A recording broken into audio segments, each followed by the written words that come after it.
Alright. Doesn't really matter which one I join. I don't know why it's gonna have a damn countdown. Annoying fucking thing. Anyway, I figured it'd be easier to start off with my settings based on the way my controller is set up. We'll start off with the easier ones first, like gameplay, interface, video, audio, all that. Gameplay, vertical, client high, server high, bandwidth high, input buffer default, though you can change it to STS and CSTS if you're having quite awful lag. I haven't noticed a ton of difference. People suggest CSTS in my region if you're having terrible lag issues and stuff, but it's okay. I don't mind it. Default, it's fine for me, but I do every once in a while mess around and see if it makes a difference, and I don't really have like the system monitor TV set up to notice, so I guess it doesn't really matter to me. Competitive divisions, extra mode ranks, forceful default colors, private club matches. I like to see my cars as I design them, but if you want to see your team colors when you play, just make sure you unclick the force default team colors, so that way you can see your club's colors, whatever they have it set to. You can do some wild stuff like blues, greens, all that jazz. That makes a difference because it will also change like your team as a whole versus where you see at the top where it has the timer, and it's typically like orange and blue. Whatever your team colors will be like, you know, like a bright fucking green or purple, depending on what your team wants to have. And if you want to see your team colors and name tags and all that, wild colors and stuff, just make sure it's clicked off. But I like default because when I'm part of a club, it doesn't force my car to also take on the colors. If you create a car the way you like it and you're in a club, it'll completely just overrule the colors that you made in your own custom car. Well, not for your personal preset, but when you're in a game, preset wise, it'll still be set to what you put it at. Just when you're playing with the club, it'll force the colors over. I don't really like that. So, to each his own. Main stats. During gameplay, oh, I think that's, I think that shows like your goals and shots and stuff. Although I wonder what it would do if you put all stats. I would assume it would show like your demo counter and stuff. Not really sure. Never fucked with it. You can if you want to. I'm not sure it'd make a big difference. There's only 2 options anyways, or 3, sorry, my bad. I'm pretty sure it's like your goals, passes, assists, all that. And then like the extra stuff it doesn't show if you put it on all. So like demos and stuff, I would assume. I'm in this region, obviously. Don't do a region that you're not in. You'll get terrible ping. I got the custom camera preset. Oh wait, I'm gonna go over the other things first. I'll get to that in a second. Interface, 100. 200 for the nameplate scale. If you put the nameplate scale smaller, you'll see just cars. If you feel like the nameplates are too big, and you're seeing like, there's so-and-so driving by, taking up your vision. You know, if you just like to see the cars, don't really care about the names. My nameplate scale is 200% because I like to see people coming first, and then I don't know, I sort of like see them easier from a distance that way, seeing their nameplate tags versus like cars sort of just blending into backgrounds depending on what map you're on. Nameplate mode, there's all this. I'm assuming nearby is it'll just pop up when they're closer to you. I'm not sure what simplified is, but default is obviously, as you see the nameplates, they're always on, always around you. Connection quality indicators, yes. Always good to know what your ping is. Colorblind mode if you're colorblind. Social notifications during gameplay. So, if you get an invite, you don't want to see the invites during the middle of a game. I'm thinking about turning that off so I don't get fucking spammed and it ruins my shit. But then if I turn it off, I'll never see if anybody invites me, so. Because I tend to be in the middle of a match, like, constantly. So, that's just me. But it probably will help. Less distractions you have, the better. Item shop notifications, self-explanatory, team colored meter boost. Based on your team color, I'm assuming if you take that off, it'll do some kind of default boost color, and or if it applies the same thing as if you didn't want your team colors to be, you know, part of your club. I'm not really sure. Never screwed with it. I like it the way it is. Metrics. So right now mine's miles per hour. When you get a goal, you can do kilometers per hour. Just switch it over to metric if you're Canadian or something. Ball cam indicator is always on. Should be. Ball arrow should also always be on. Convert platform friends optional if you want all your PlayStation friends who play Rocket League to just automatically be on your list. Pick that. Allow player-to-player trading. I don't know why the hell I have that off. It should always be on for me. I really don't know why that's off. If you don't want to trade, leave it off. Effect intensity. The intensity of the environmental visual effects. I might put that low. Not to make excuses as to why I suck. In general, I suck, but a lot of the times, certain maps like freaking desert and a couple other ones, the ceiling lighting will get in my way and like fucking literally blind me. If the ball is just right in the air, it'll screw up a lot of my fucking takes. I may just bump that down to low intensity so I don't get the blinding effect of the sun and stuff. Vertical sync, weather effects, light shaft, lens flares. Enables lens flares from lights in the world. Again, I might take that off because I don't like being blinded by the lights. Enables light shafts in the world. Not entirely sure what that is. I'm assuming it's under the same category as I'm talking about. Weather effects, rain and fog doesn't really affect the map itself, sort of just the shit on the outside. Aesthetics. Vertical sync. May increase input delay. So, I'm not really sure what that does. I just kind of leave it. I'm not sure that it makes that big of a difference either, honestly. Yeah, I mean, sitting still it doesn't anyway. It might make a better difference on a PC or something. This is all my audio. I like my general audio low. Gameplay higher than music. Music, voice chat is typical ambient crowd. If you don't want to hear that shit, just ambience like birds chirping, cars driving by, on the outside of the ring, shit like that. Crowd is the little eggs that you hear in the background. Controller volume. I don't really think anything comes out of the controller. I always use headset though, so. Controller sounds multiplayer only. Speakers.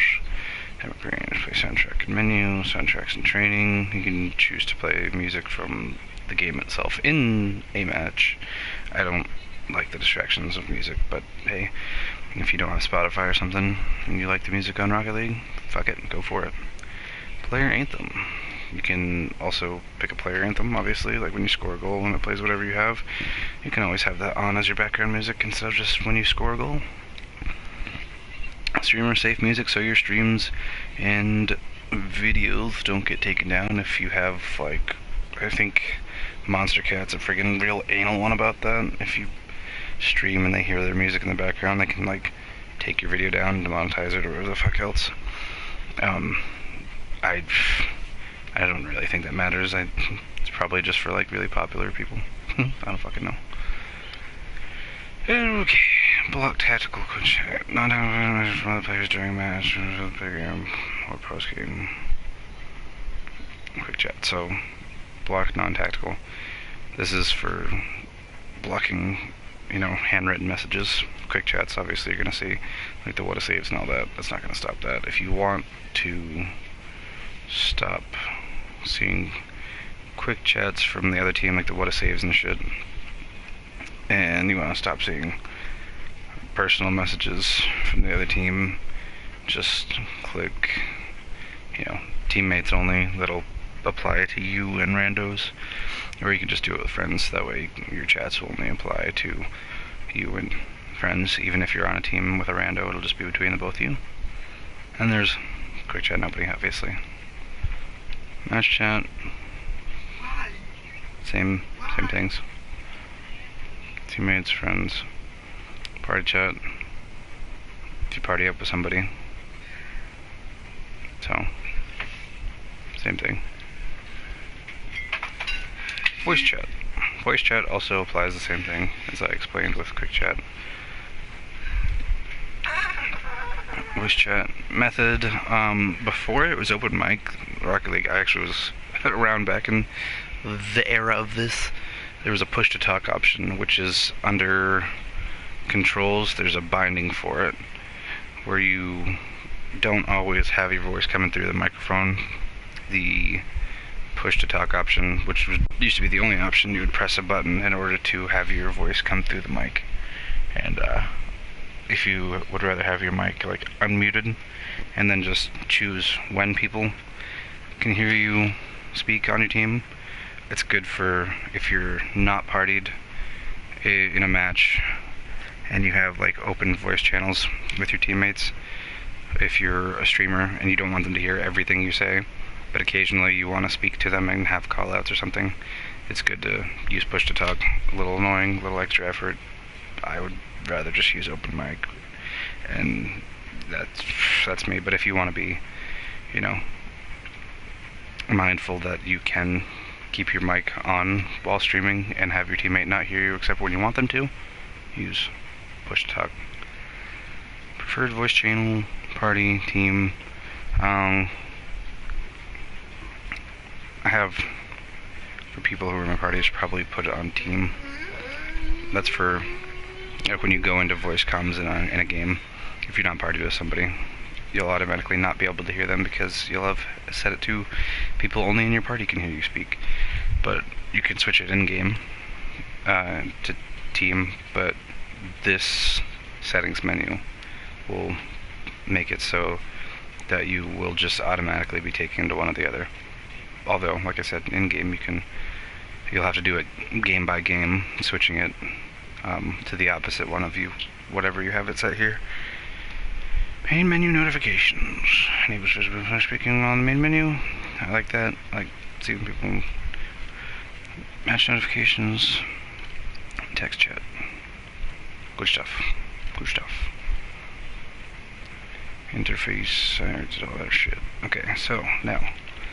The most important two. The moment you've all been waiting for. Probably not. My camera, custom camera shake should always be off because that's fucking cancer. Invert swivel I also have off because who the hell wants to play when you look to the left it goes right and when you look to the right it goes left and when you look down it goes up? Yeah, I don't think that's helpful for any fucking body unless you've been playing like, air simulator games your whole life. Field of view. I tend to have like I don't really go, honestly, I don't really change my field of view if I'm being honest. I go between like 109 and 110. The slight difference helps me. I like it, as you can see in the background, it sort of like zooms ever so slightly more. But typically people only go from like between 100 and 110. I leave it at 110, honestly. I rarely ever go to 109 as I'm feeling a super off day. My distance, actually I change a bit often. They're good ranges, most people play at between 250 and 280. I really only ever play between 250 and 270.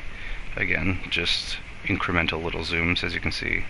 If you pay close attention to the outer rings of the settings thing here, you can see it moving up and down, or forward and backward. Height, you can see the camera drop up and down. I go between 90 and 100. I know that a good range is between 90 and 110, but I never go beyond 90 or 100. I like those two. This makes a bigger difference if you're playing games with like, oops, shit. This in unison with the angle. As you can see, like, look up.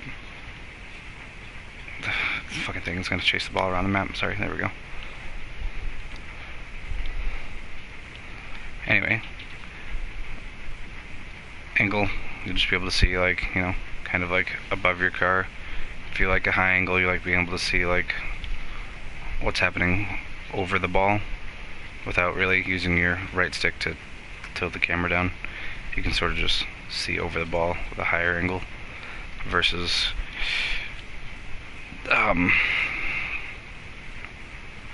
you know, the lower angle. It's more of like a pancake. You're like ground level with eye. You won't really be able to see past the ball too much.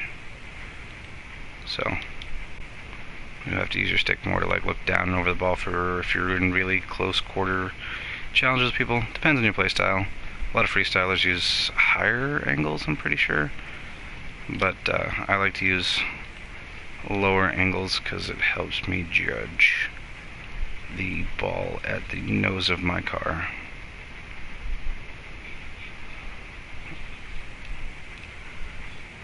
And stuff like that. So I can see the nose barely, but I don't know, this just feels better to me.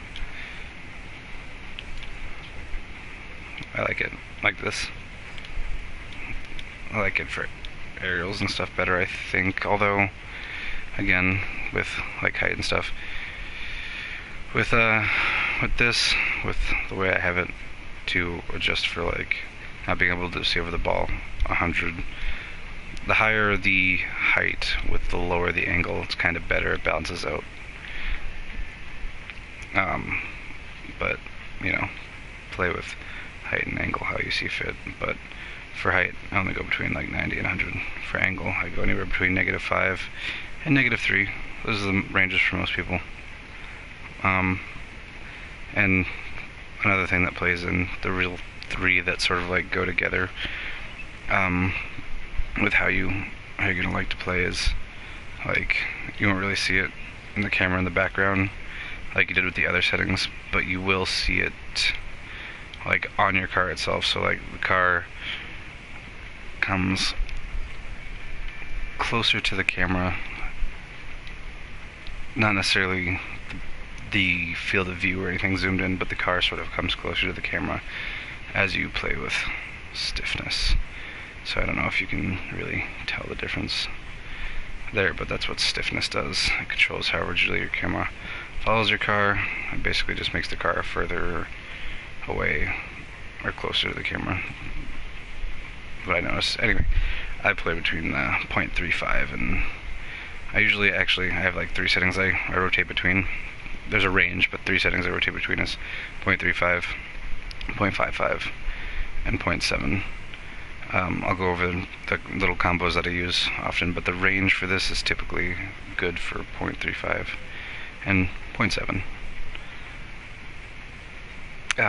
Swivel speed, that's just this. Use your right stick to look around. Basically like a sensitivity thing. So you tap your stick, your camera's gonna go flying, like snap to the right or left.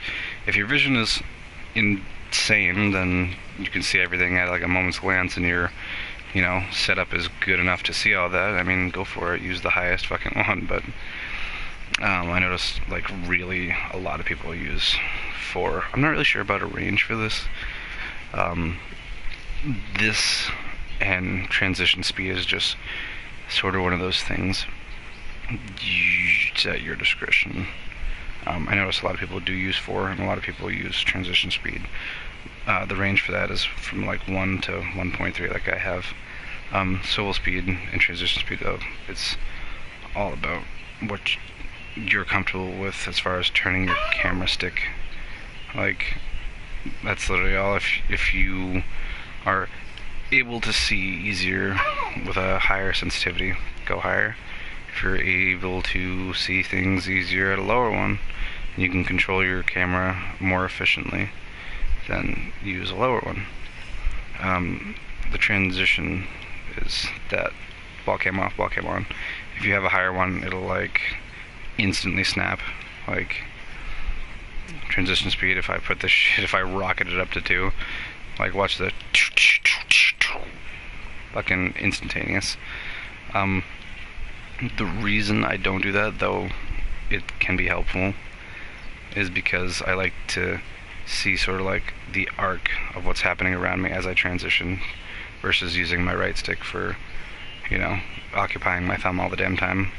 I can just press a button, it'll sort of like quickly look at that arc for me, versus having to go like this with my stick. Sort of just, the lower you have it, the more you can slowly see the arc, but also you want to be able to see the ball quickly and get off the ball quickly.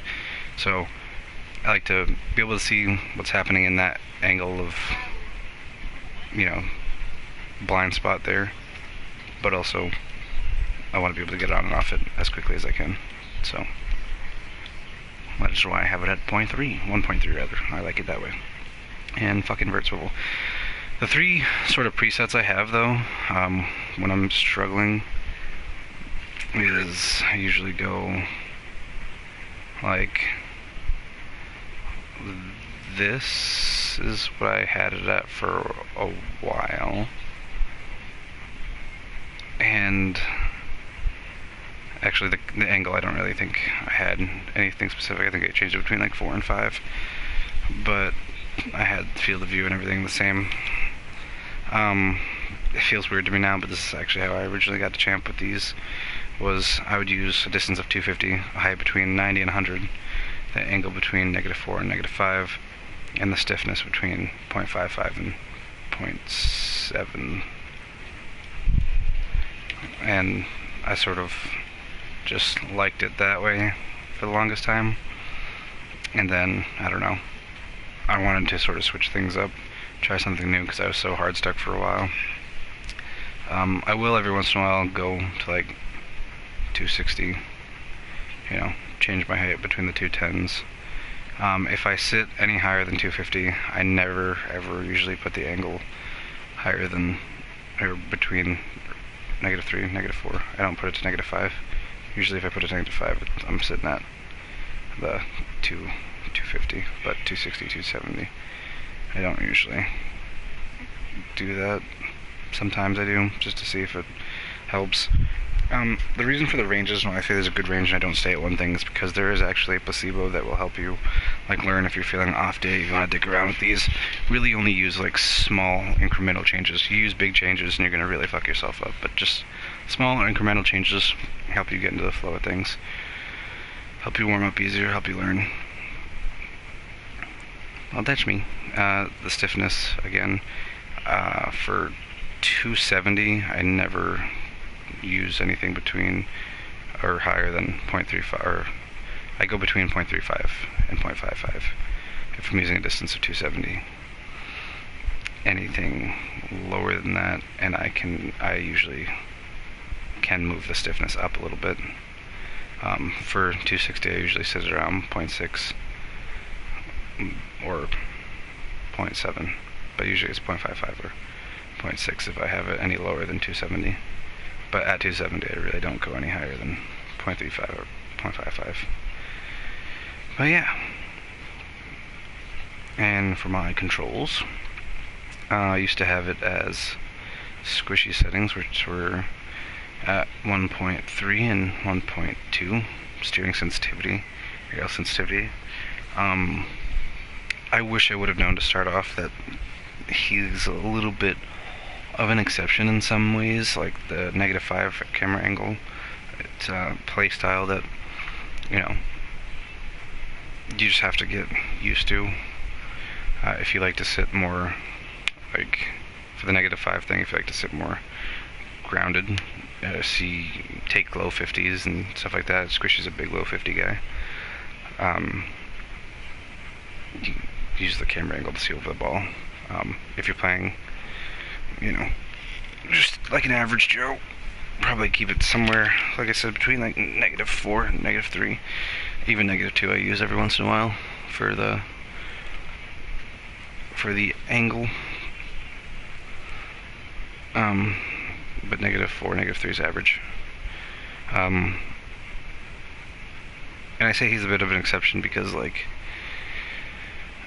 most people match their steering sensitivity and their aerial sensitivity, and most of the time you'll want to do that if you're really getting used to things or getting used to being good at things. You want to have them match, and sort of the sensitivity is a real big game changer. You really want to only do incremental things. Even like the hundredths place makes, you know, noticeable differences.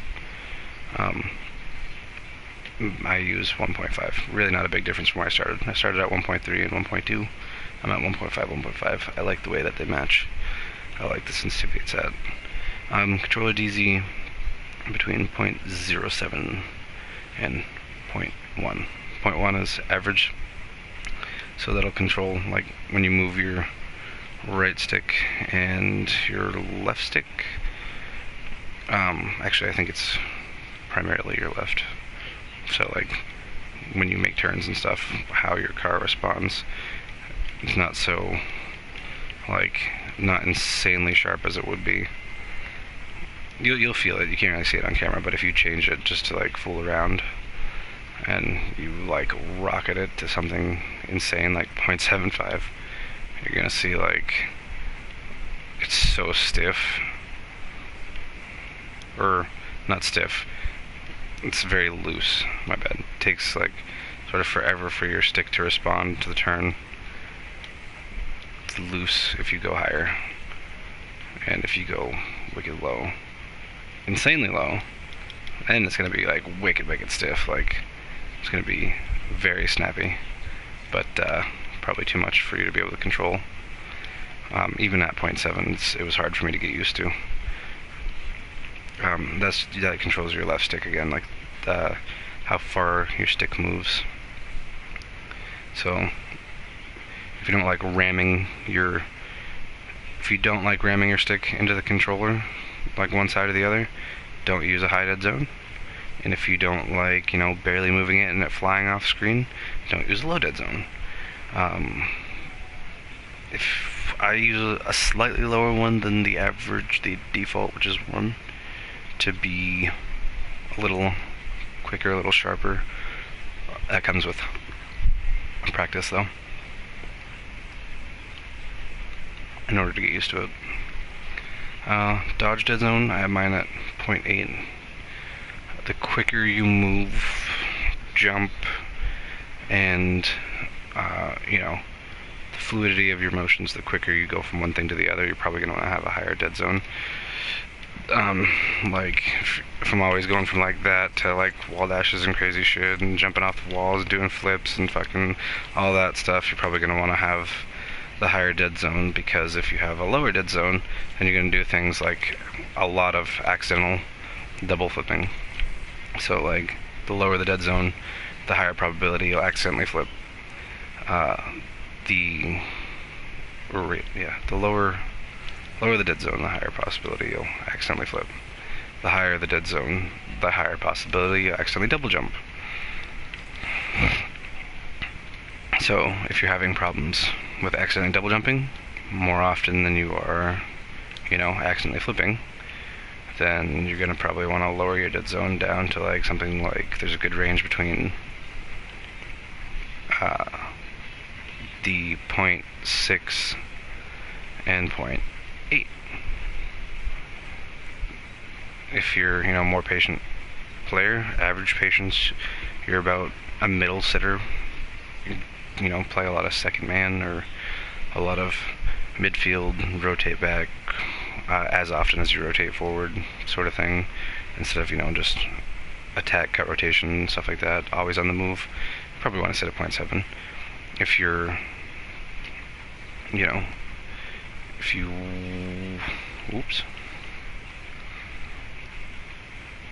are somebody who doesn't move as much flipping around, just a lot of driving and stuff, you can do 0.6. It's probably high risk of double flipping if you're gonna sit there, but you know, if you're more of a goalie and stuff, you don't you're not moving as fast. It's easier to get used to 6 if you're not flipping as much, but you still will, if you're not careful, like accidentally flip a lot. If you're gonna use like a double jump or a high aerial, like going for saves, just be wary of that. If you're a goalie, 0.6 still might not be the best for you, but the point is that it won't make as much of a difference if you're not moving as much. If you sit at 0.6, you'll do less flipping the less you are mobile. But again, the lower sensitivity, higher chance of accidental flips, higher sensitivity, the higher chance of double jumping, but a good range between 0.6 and 0.8. I use, again, 0.8 because it just, where I move, I'm always in motion. It tends to prevent me from accidentally flipping a lot. So,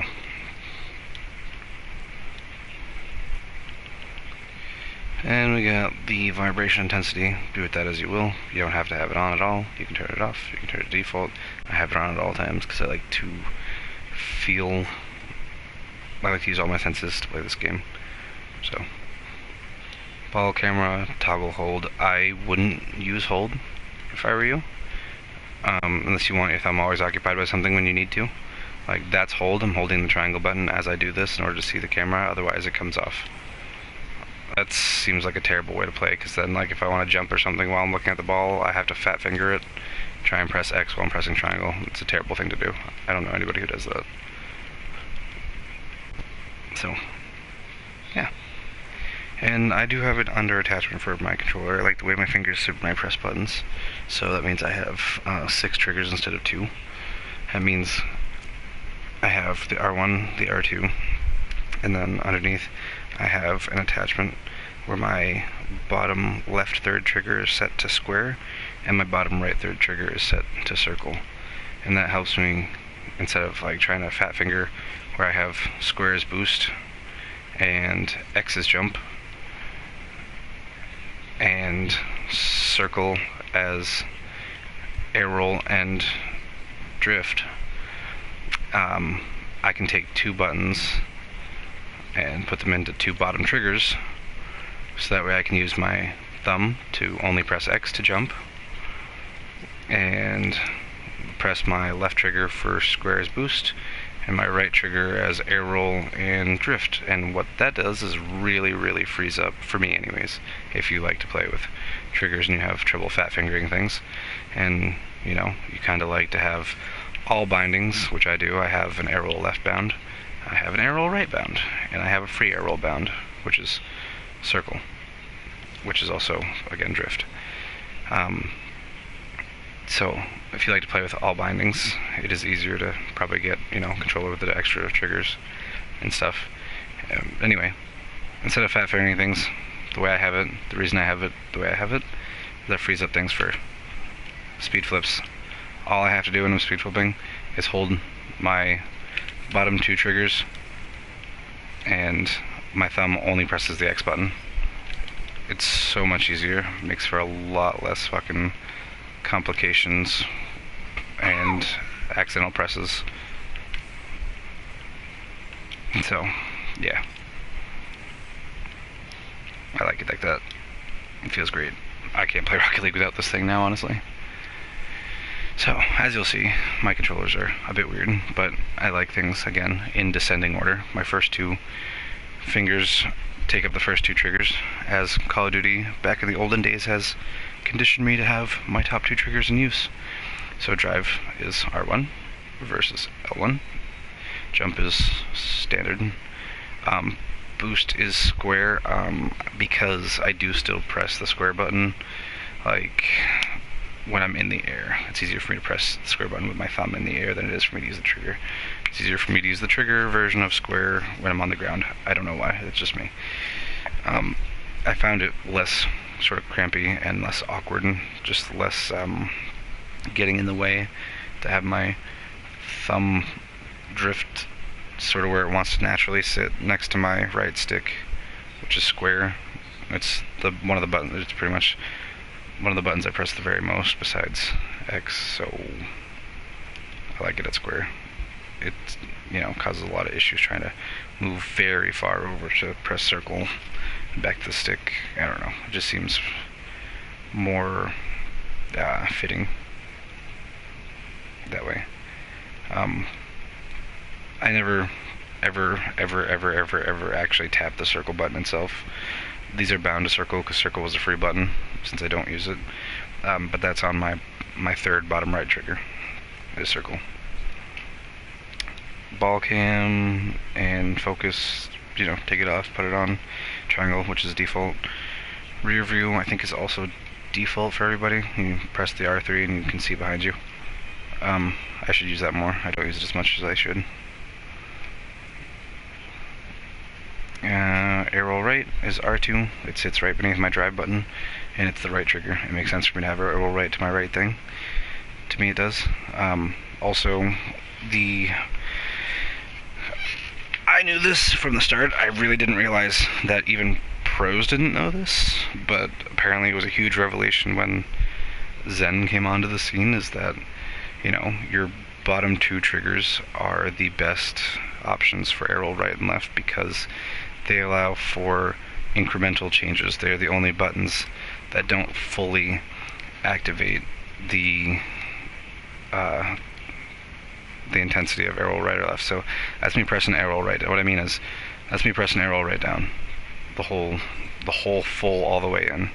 But where it's like pressure based for the L2 and R2 on a PS4 controller, and I believe PS5, it's a pressure based system. It'll actually move with the amount of pressure you're pushing in. So if you only want to make tiny, slow, precise, incremental changes, you press it in slightly. And so that's me again holding it down hard. And if I want to make tiny adjustments, see, it'll roll really slow. I know it looks a little awkward. I'm trying to explain and do it at the same time, and I'm not warmed up at all. So yeah, I'll do it with the left instead, because left is my typical one anyway that I use. But yeah, press it slow, and you'll go slow, and you can make precise movements like that, or you can jam it and spin really fast. And if you can get used to that, it is the best way to play the game, is having an air roll directional bound to one of those. Because if you have it bound to like square or circle, that's not like a pressure based button that's going to fully activate, the full turn of it. The L2 and R2 are the only buttons that allow you the precise incremental spins and stuff like that. And I really didn't know that. Nobody knew that until he came onto the scene, became amazing at the game. I'm not that good, so that's why they didn't learn it sooner, I guess. And that's really it as far as my settings go. As far as my training routines, I won't go as far into taking up a hell of a lot of time doing that, like showing you why. But what I'll do is I'll start with air roll circles, and I'm gonna look idiotic doing this, but again, forgive me. It's beginning of my day. What you want to try and do is stay within this little circle around the ball, and there are a couple things that you should do, really, is you should get used to, I know it sounds stupid and redundant, but take 5-10 minutes just driving in a perfect circle on the line as much as you can. This will help you with your ground game, and obviously switch directions. Do that for a minute or so. Try and stay on the line. Don't do like I'm doing, like an idiot. Tap your drive, control your stick. It'll help you a lot. Do it with the ball cam off. Go Go the other direction with the ball cam off. You know, do each direction on, off, a couple minutes, just so you can get, you know, really in tune with how your car is moving, being precise, pressing the gas, brake if you need to. I wouldn't recommend drift, but you can really try and see how drift works into all this. It really like fucks up your driving on the line. You don't really need power slide for this drill. So, and then again, same circle. Try it with ball cam off. This one's a little bit more detailed. I spend a couple minutes for each thing. So ball cam on. I'll spend a couple minutes going around the ball, like in a circle as much as I can, trying to stay sort of like in the perfect circle. This is way harder than it looks. And I'll use my directional air roll, which is air roll left, to try and like make these small adjustments as I'm turning. And then I'll do the same thing, going to the other side, but trying to use air. I'm so bad with air roll right. Ah, God. I never use air roll right. But yeah. If you really want it, you don't have to. So I shouldn't say that. If you want to get good at the game, try and use both. The best players in the game do use all options, so you can have all options available. I tend to like having all options. It's just easier for me to do certain things every once in a while. Tapping air roll right is what I do to jump off walls and stuff, so that's why I have it bound.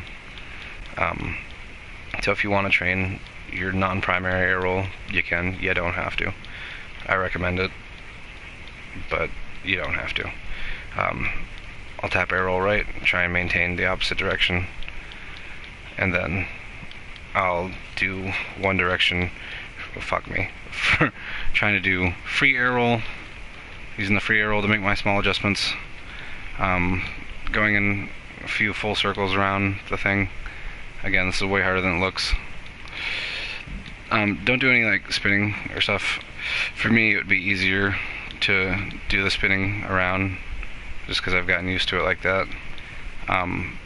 There's a time and a place for it, and you can get better always using air roll as you're up in the air, but you can also overuse it, overcorrect, and fuck up a lot of your shots like I do. So you have to really truly balance out tiny incremental changes and full on just holding the thing, and that'll make a really large difference, truly.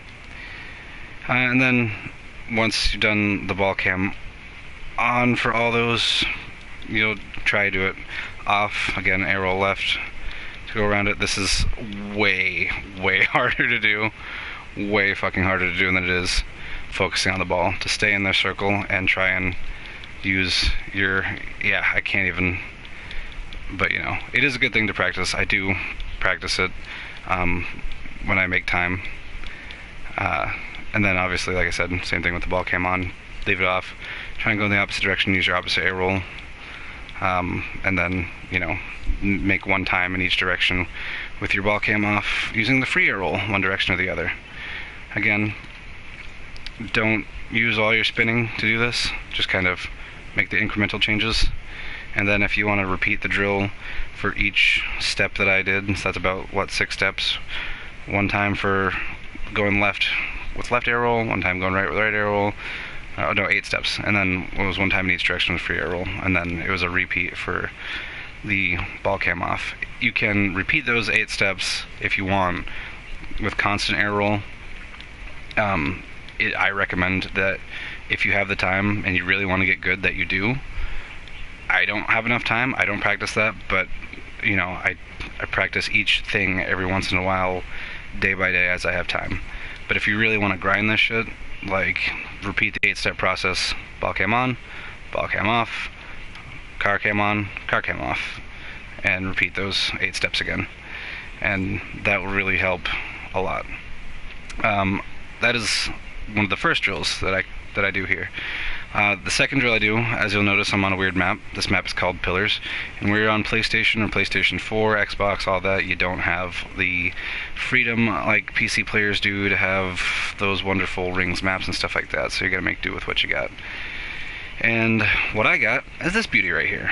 And so doing the circle drill is one thing you can do for air help, but there's another thing similar to, the car came off, car came on, air roll left, air roll right, free air roll. We're going to repeat about that sort of process, but like this. So we're going to do figure eights through these pillars, staying in the air. And so what you're going to want to do, really just as it sounds, try and stay in the air, try not to hit the walls, try not to touch the ground, and you're going to want to repeat basically the same process as you did, floating around the ball, trying to stay in circles around it, but in a 8 motion through these pillars. If it's easier for you, you can like go around the pillars to start off to see if you can even do it. You can just kind of like go in circles around them, but what you're really going to want to aim to do is really try and practice the figure eight. So same thing with the circles around the ball, is what you're going to want to do is start either with car cam off or on, and make the steps again of just sort of, with this one it's a little more in depth than the round the ball one. What you're going to want to do here is you're going to want to just don't tap any air roll at all. Just try and control your car with, ball cam on. I tap air roll because I'm used to doing this, but try not to do the air roll at all. And just make your way around the pillars in a figure eight. I spend a couple minutes doing that. And then do the same thing. Again, no air roll. Just go through the air. Don't touch any walls. Don't touch the ground. And just glide on through best you can. You can even do a couple, like I said, circles around the pillars instead of doing figures eight if it's easier for you to start that way. And just go with your car or ball cam off, free cam like this. And you're going to want to practice that for a couple minutes. And then, I know, it gets redundant, but trust me, it will pay off. And then what you're going to want to do is practice with, either, if you can do it, you can practice with, just making the incremental changes with your stick, or not stick, your air roll buttons, or you can, just full on spin like I do. There's a benefit to both. You should, again, like I said, practice with incremental changes, but make sure you know how to do this. I learned this before I really learned incremental. I kind of learned things sort of ass backwards, and that hindered the speed of my progress. I recommend you learn incremental changes as you were learning things like this, that you practice both and not just hard drive one thing or the other. It will truly help you ascend past me, which won't be hard. I'm only champ. Only champ 1.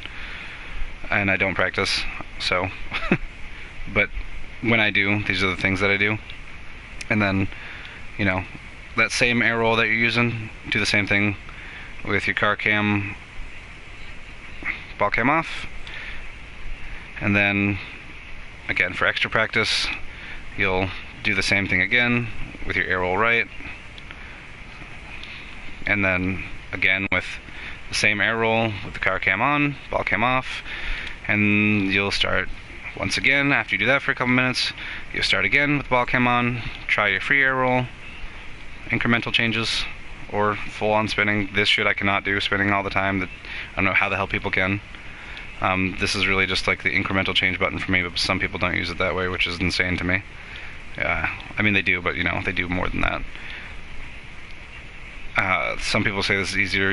This is one of those things I can't tell you. I like air roll left. I secondly use free air roll, and lastly use air roll right. But that's literally just me. I started out as an air roll right main, actually, and then I became a free roll main, and then I eventually just settled into how I am now, which is air roll left main and free roll secondary, air roll right third. And that's just the way I play. You really just have to feel it out, though. That's not something I can, or anybody can tell you what is good, what is best. I use air roll left, but I'm a right-handed guy in real life with everything else, so I don't know how to explain it. But yeah, so then again with the free air roll, you want to use your ball cam and just make your way figure eighting through the maps. And then once you've done that for a couple minutes, you'll take the ball cam off and you'll figure eight again through. Now the only difference between those 8-step sort of process that I did there, or 9, I can't even fucking count anymore. The only difference between that and doing the circles around the ball, the extra thing that is good to practice, that you really should practice, because it is an extreme help. They're like, again, very redundant, seems like extra steps, but if you can and do make time for it, I'm sure you'll get completely crazy at the game. There's probably other ways you can do it, sure. Other people teach like all-in-ones, but if you really want the step-by-step breakdown practice, it really helps you to learn each like detailed move, like it is for me to learn each detailed thing. Then there are a couple extra things you can do with ball cam on and off. You want to repeat that process again, but this time try and keep your car going like just flying backwards the whole time. So like completely just your car flying backwards. Make the incremental changes as needed with your air rolls. If you really want to be extra, you can repeat the process with each air roll thing like I did, you know, the left, the right, the free roll, and do it that way. But definitely, at the very least, practice with ball cam on.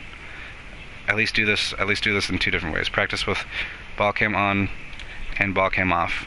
Just figure eighting completely backwards with your belly facing the camera,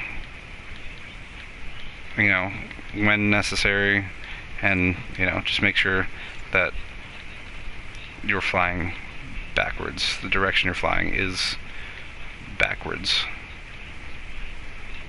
Like for whatever direction you're wanting to head, that your belly is facing the opposite direction, your back is facing the direction that you want to head.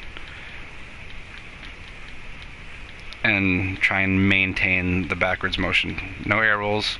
This is a completely different drill than trying the air rolls. And this is why I said it's important to be incremental instead of just always air rolling, because this will truly help you with like adjustments that will help you precisely hit the ball, feather touch it, get flip resets if you ever head in that direction. A lot of recoveries and stuff are required, or incremental changes are required for if you want to, like, if you're fucking flopping through the air and you don't know how to catch yourself, get on the wall, and, you know, get off the wall, get off the ceiling. You know, it's the incremental changes are really required for that type of thing. Air rolling isn't going to really help you make those incremental changes for how to precisely land your car. I mean, it can, but it is really truly just better to learn like the different ways that the car moves based on any given position. And this will, trust me, it is much better than practicing the one thing. Again, ball cam on and off for that. And if you want to be extra, go through all the air rolls in practice for each ball cam on and off scenario. It'll help more than just doing the one thing. But you really don't got to go that far. You can, but you don't got to. On that same note, I do that very same practice. Like, I recommend keeping your left side of the car towards one direction as you're figure eighting, and you just keep your left side facing the direction you want to go. Again, as you can see, it's very hard, but this is why it's worth learning. And then, you know, ball cam on, ball cam off for that. Try each way, and then, you know, do it to the right, and try and maintain that figure eight with your right side of your car facing the direction you want to go as you're figure eighting around the map. Ball cam on, ball cam off. And these things, if you practice like all of that, and you really just like practice it like for a couple minutes at a time for each thing, or like a handful of figure eights for each thing, you do that. You don't even have to take like I know my thing up there says an hour, but I also went through my settings, but I just went over all those things with you guys in like, I'll call it maybe, if I'm being generous, maybe half an hour. And that was completing, you know, the rings around here with the aerial version, the driving version, and fucking, you know, the figure eighting around the map. And that was just as like an explanation. Obviously, if you're gonna want to practice it. Take like 5 minutes per each step that you want to do. 5 minutes is a good amount of time. You can do it in like 2 or 3, but 5 minutes is about a match length if you really want to work on like these things. And it's just like a training day for you. If you just want to get a little bit of training in and then, you know, go into matches, just do like a minute or 2 of each of these things, and even that will make a humongous difference for a warm-up and learning things. So yeah, I mean, for this map, that's pretty much all I do as far as like my training goes. This is like my primary training map, and for most things. There's like one other thing I do on this map, and that's what's called sort of like end-to-end aerial swimmers, I think is what they're called, or something like that, which includes recovery off of the nets like here. So just so you know, so if you don't know, like, it is the quickest recovery to come in and out of your net versus to like, it's also more accurate. Like, it's situational, but most of the time if you have a lot of momentum and the opponent's coming at you fast, it's quicker to just sort of come off your backboard and then readjust like that. Oops, I fucked that up. But yeah, so like so.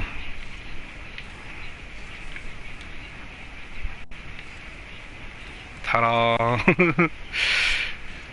So if you're coming in out of your net, just sort of practice on how I use free air roll for this because it allows me to like drift too, and you really want to have like free air roll and drift in the same thing.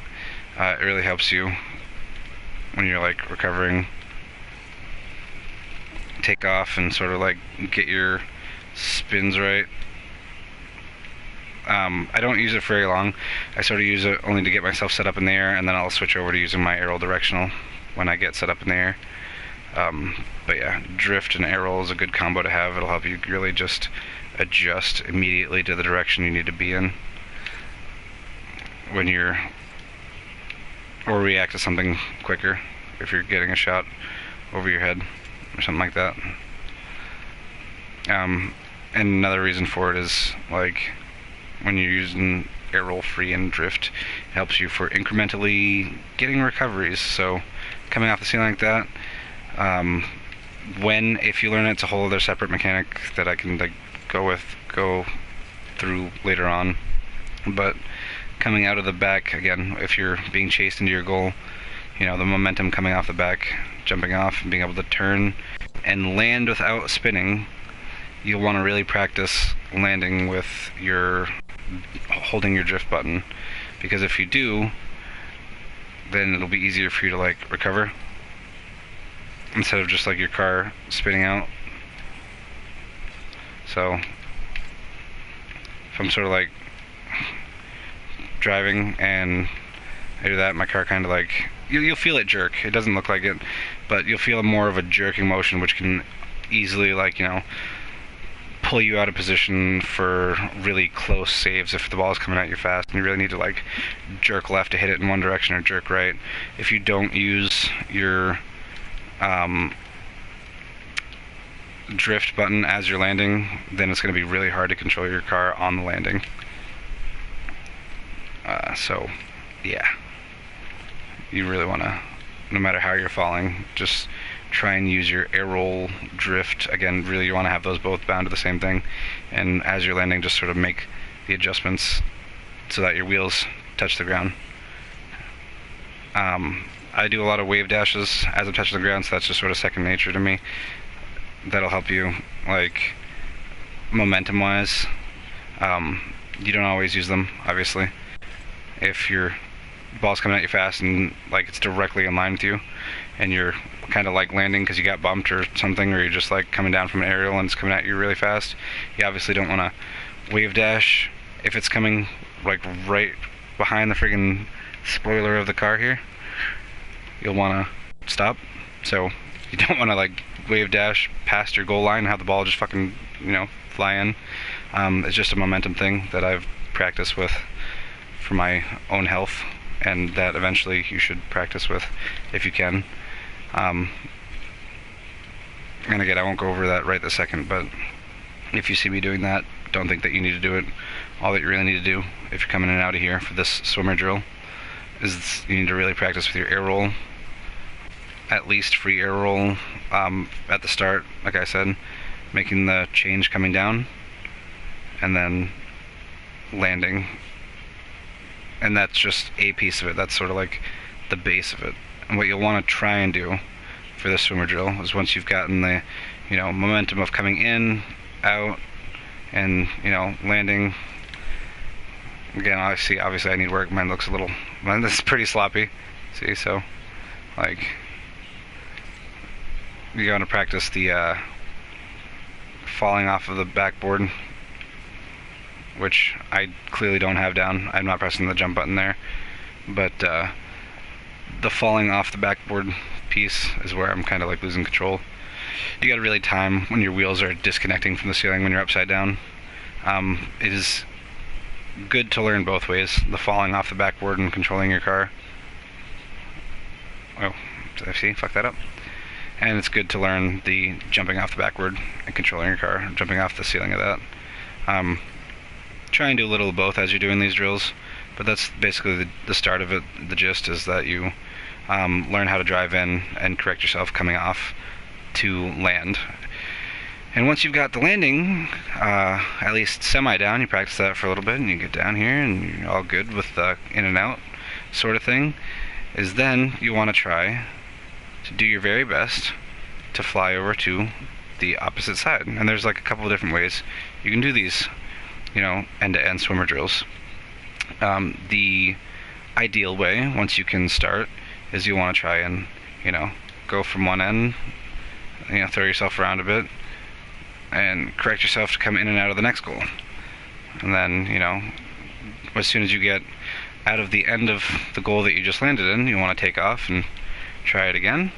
And then you want to try and land on the inside, and then sort of like repeat it that. I see I fucked that one up, but repeat it that way a little bit, and then, you know, you can switch it up and approach it the way that I just did. Just come in. Oh, fuck me. You see, look at that. See, this is why we practice. Come in, come out, try and land on the next thing. And really just want to get the hang of the in and outs there. And the reason why you learned the in and out like this is because that will help you just sort of switch this drill up. And that's what you really want to do. You want to come off you want to go the in and out, and then try and land, you know, on the inside of the net and come out, and try that a couple times. And you'll maybe want to try and land like this before you get there, and then repeat the process, and like right before you get there, and just sort of switch it up the best you can.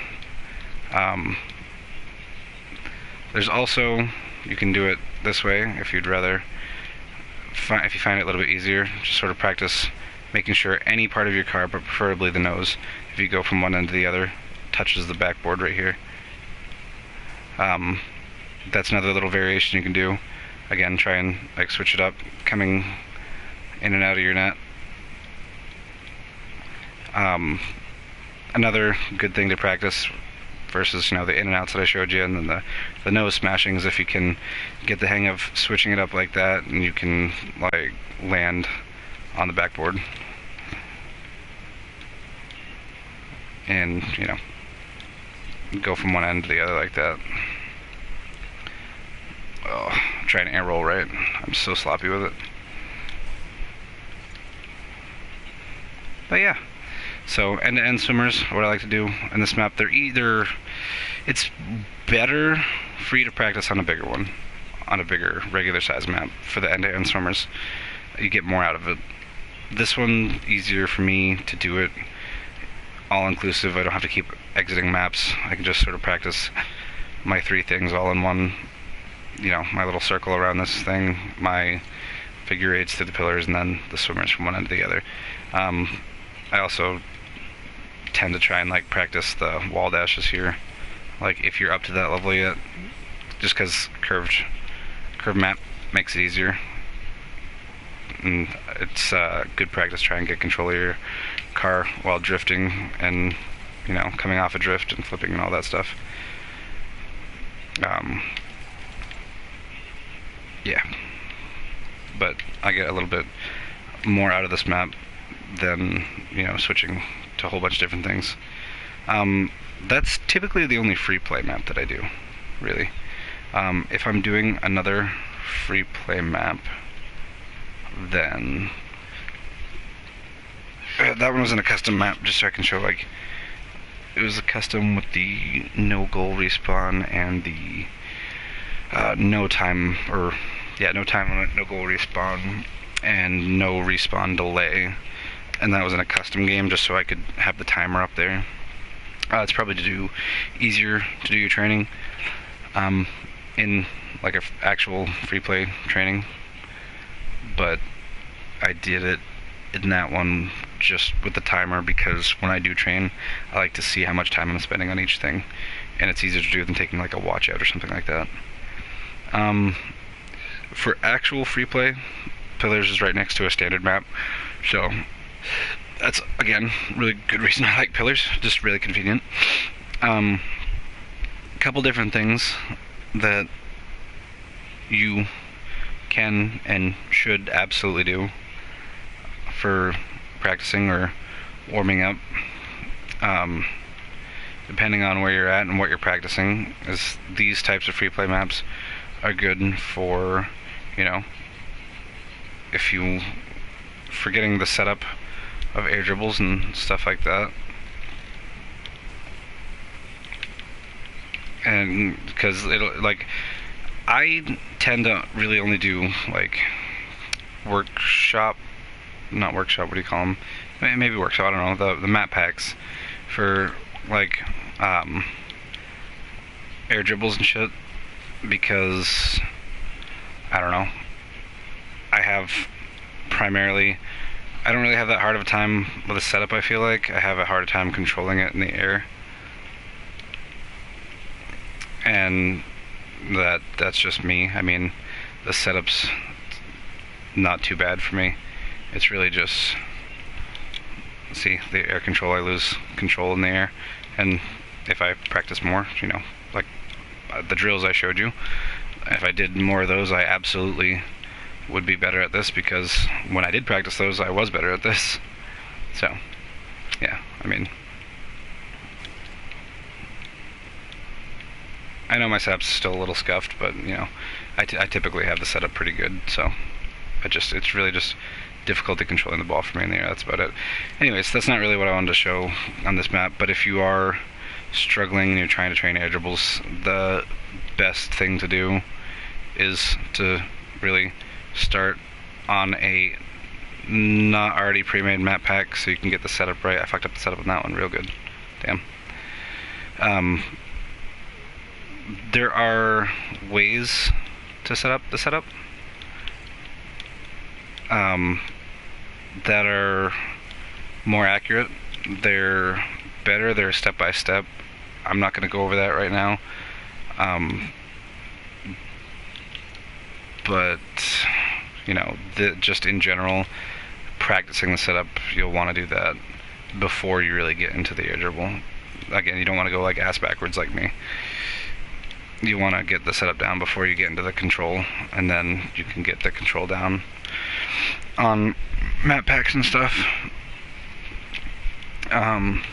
Free play is the best way to get your setup down, because it simulates any given direction you'll be going in the game. And if you don't score, you know, if it's not as easy as being in like the middle or something like that, and it's from an awkward angle, like back corner like that, then you know you really want to see how you can catch the ball and control it to the wall and stuff, and that's why you should really use, you know, free play for setups. I typically don't use free play for anything, especially on regular maps, but I will admit that free play is extraordinarily useful for that. The other buttons up in the top left corner are too, if you really want to jerk around with them. Most pros and stuff like that recommend you do free play and practicing, you know, flipping your car around the field and all kinds of crazy shit like that. But if you're trying to get like specific things learned at a time, you know, I really find that Pillars is the best one for the general learning of a lot of those things. You can just sort of get a lot of it done there, the way that I showed you. And you know, but I will admit that free play is best for learning, you know, dribble control with your car on top of your head and stuff like that. You really want to learn dribbles, like carry dribbles like this. You want to learn how to control it.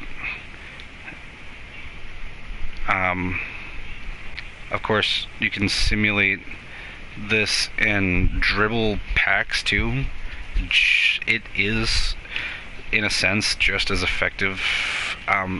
Well, no, it's not quite as effective, and the reason being is because like this will really help you understand how to like all in one generate an angle to get the ball on top of your head. It'll help you sort of like, the way I initially learned it is the only way to really dribble the ball in general, no matter who you are, is you see that little white ring on the ball down below. That'll simulate how close the ball is to the ground, as well as just the general outline of the ball. And what you'll eventually want to do, just like for the start of it, instead of keeping an eye on the ball, is keep an eye on your car and keep it in the circle. You want to keep your car as much as you can in the circle. And I caught that badly because, if you didn't notice, when the ball is coming down, the secondary inner circle gets wider, and as it's going up, it gets smaller. And where I have my little halo here, actually the reason I like the halo is because it's basically like a little target. I know people don't like toppers and stuff, but for me, I like visual references of things. This halo is like a little target, basically, so if I launch the freaking ball up into the atmosphere, like, actually, you know, I don't need to do that. I just realized free play has a thing where I can, you know, and I put my halo right underneath the small circle, I can catch it perfectly. See? It's like a little target. And then simulate, oh shit. Let me go ahead and simulate that again. If I put my halo right where the small circle was, I can catch it easier. I didn't drive with that one, so I didn't catch it. It sort of landed like on the top of me, but yeah. There's my halo, there's the ball. I just need more practice doing that, but you know, you get the point. Just because I'm bad at it doesn't mean it doesn't work. It just means I don't do it enough. But if you do, then eventually you'll get it. And the visual references, they tend to help me anyway. And that's basically that, coupled with this is how I learned. Is you'll want, if you're having trouble keeping it on your head, really try and keep your car up against the wall with it and practice carrying it around the map. Like, this is beneficial for like really no matter like what rank you're at. You want to keep it sort of like on the lip of the wall there without it coming off. And this is literally how I had to learn. I couldn't do it any other way. You just get a feel for how it feels going around like that. Savvy? Nice.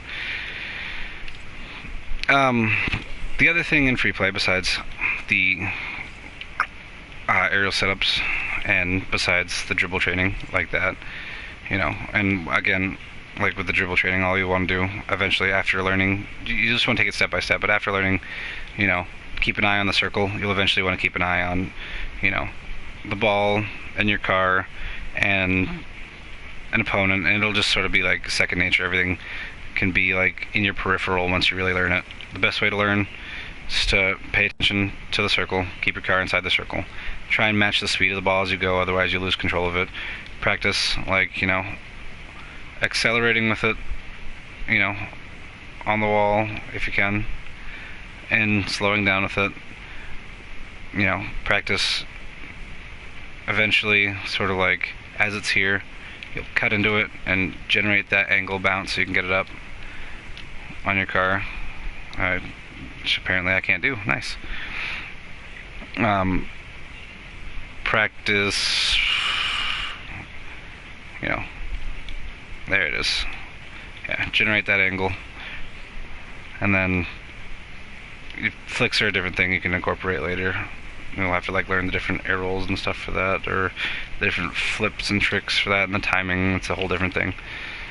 But yeah, I mean, as far as dribbles go, again, just start with keeping your car in the circle, match the pace of the ball, and then practice generating the angle to make it bounce. Practice catching it. Eventually practice flicking it.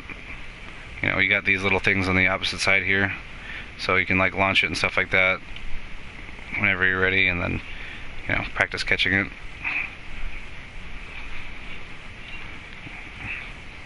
Practice at different speeds.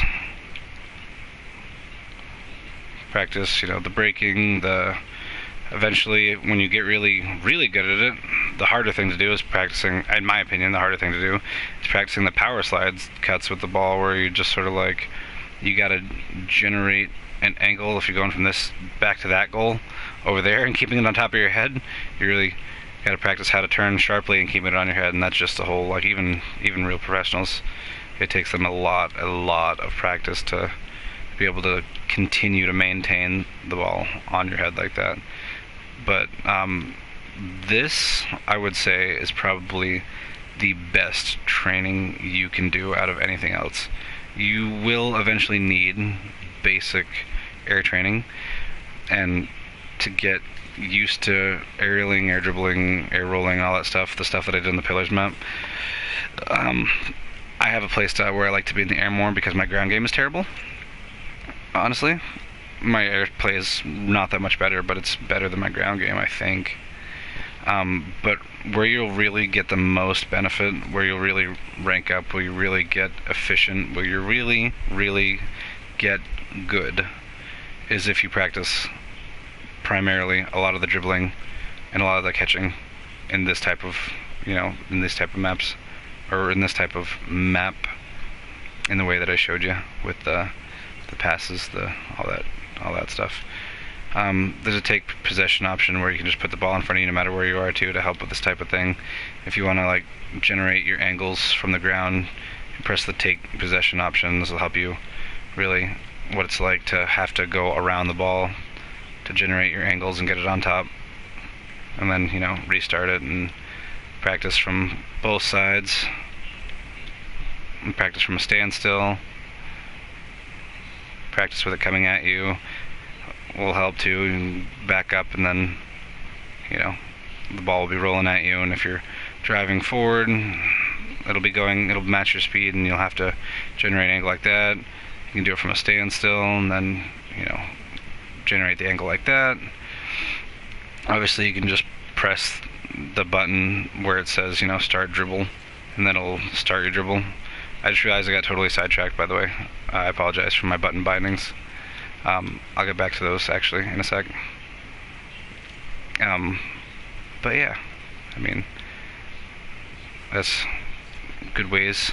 And then pass the ball is a good way for you to learn how to catch it too. Yeah, see, you can see the benefit though, how hard that is for me to transition from to time my ball cam to car cam like that, and then launch the ball. You want to take possession of it and then launch it. You can do that, to get under it, practice catching it from above you, or you can be moving and launch it. It'll launch from. The thing about launch the ball is it'll launch from where it is, so that's good if you're really trying to simulate some real game catches from a distance and stuff. And for what it's like to have people knock the ball off your head, like, you know, take you out while you're trying to dribble it, and then you press launch the ball and it'll go up in the air, or, you know, then you can practice re-catching it again. And also if like you take possession of it and then you sort of like want to get it going, and then you want to launch it and see what it's like to catch it, you can do that. Just, you know, mix it up. But for dribbling, really try and keep the control. Like, start off with, you know, keeping it on the nose of your car on the ground, rolling it around, and then start off, if you're going to keep it on top of your head, with the wall on the side, and remember the inner circle here. The important things are, you know, keeping, you know, visual references, matching the pace of the ball, you know, getting under it, and maintaining speeds, changing speeds, generating angles, and those are like the most important factors there. And then you can do like defend shot and stuff if you're feeling really frisky. If, you know, you want to be like, if you want to launch it and then have it defend, and you want to like somehow try and if you want to somehow want to try and like catch it or something, or practice defending it that way, you know, you can mix up the buttons. Free play is really good. I won't discredit it. Free play is really, really good. I don't have the patience and time to really master all the different like ways of free play, but there's a lot you can do here, like a lot. It's good for just general practice with all those little like button commands on the left side. But primarily the drills that I do are just dribble drills. A lot of people do other stuff in here, like I said, like the setups for the air dribbles and stuff like that. But I really only practice like ground dribbles because it's just easier. If you do a dribble pack, then it has a timer on it, and if you drop the ball where you're already learning, it gets really frustrating and annoying to try and like continuously repeat that, in my opinion. And, you know, if you don't like, you have like the first shot or something like mastered yet, and you're really trying to just really get a hang of it, you'll just get more benefit in general too out of like learning how to generate your angles and stuff, and then mixing it up with a dribble pack where it'll put the ball in, you know, situations that you didn't quite think of but are unique, where you'll have to like dribble it from one end to the other, or, you know, create a weird sharp 90 and dribble it like that, and, you know, keeping it on top of your head. That's what the timer's good for, honestly. The timer is good for just really making sure it's like a self-challenge sort of thing. You really want to beat the timer. You don't want to let the timer win. You want to be good enough to keep the ball on top of your head and control it, and that will between mixing it up with this will really help you get the hang of it, help you get a hold of it and get good at it. And as I was mentioning in the pillars with the end-to-end swimmers, you get a lot more benefit out of, you know, going from one end to the other in the bigger maps, because there's just more space to do it. There's more time, more room for error, more call to be accurate and consistent with your, you know, flying through the air, because you have to get a target that's further away versus, you know, the short distance. But pillars is just a good place to start if you want to, you know, have like a small warm-up. If you do these enough times and you want to get like a little bit, pillars is really just like the best mini warm-up map, I think. If you have like a short time and you just want to get a little bit of everything in, it's a good thing to do that in. Pillars is actually really good to learn dribbling too, in the sense that, like, where it's a circular map on the outside, it is easier and harder in a sense to maintain this little side dribble thing and keep it up like that on pillars.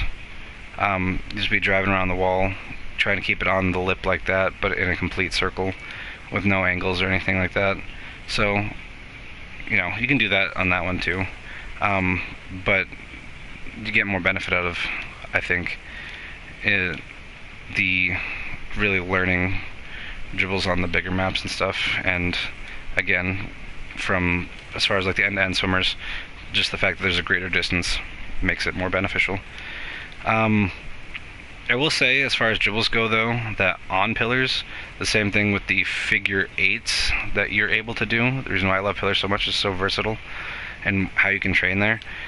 With the figure eights that you can do there, and you can also do free play in pillars, so like you didn't have to do it with the timer thing that I did, and you can have all the button options if you really like that. Is that when you get comfortable or decent enough, or you just again want the really quick taste of intermediate training right before a few matches, and you want to just do a couple minutes of it, it's really, really hard to do, but it'll give you a little bit of everything all in one. The generating angles, the catching it, all that, the maintaining, even the power drifts you'll have to learn how to do, I think, if you really want to maintain this type of drill on pillars. Is that the same thing that we did at the beginning of this with the figure eights is what you'll want to do. You'll want to figure eight with the ball on top of your head in pillars while driving around. And that, man, that is so... I don't think I've been able to do a complete figure eight yet to this day. Granted, I don't practice. But if you get good enough to do that, I mean, you're good to go. You'll probably already be like easy D3 or champ 1 if you are good enough to like generate the ball on your head like this and drive even in a single figure eight around pillars. I'm convinced by the time you're able to do that, you'll easily be able to hit D3, minimum D3. That's not a joke. It's really like ground game is the most important thing, and it's, in my opinion, probably the harder thing, which is why I don't do a lot of it. I do a lot of aerial stuff. I don't do like flip resets and shit because I can't do that. Difficult for me, but I don't know. I'm just more accurate. I do more aerial stuff than I do ground shit. So, yeah, and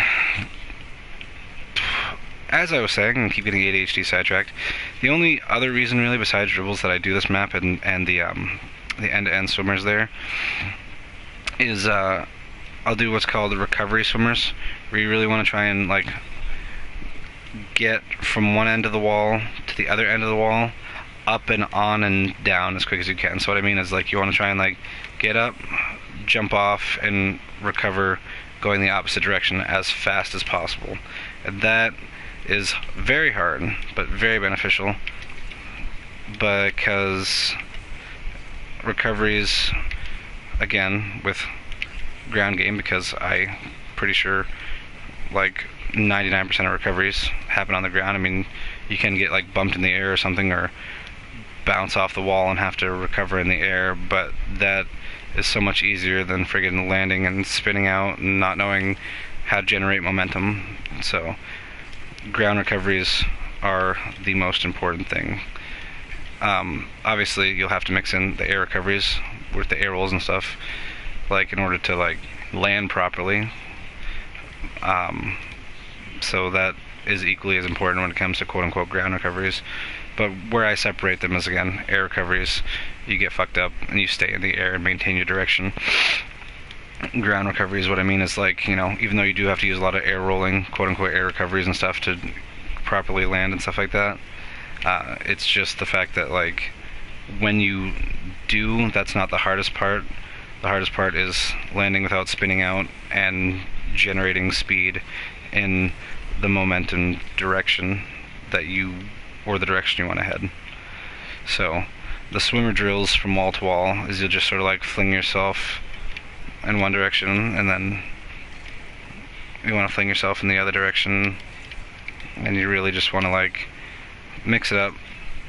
You really want to try and like fuck yourself up as much as you can. It's even better sometimes to do a custom game the way I did it. Why I showed you guys that at the beginning, where you can do it with custom match, is because training with like teammates or coaches or something like that, you can have somebody like just smash you around, like bump you, turn bump off, like turn demolition off, and just have them send you flying, and that'll really help with your recoveries, figuring out how to like recover after getting bumped, landing right, and stuff like that.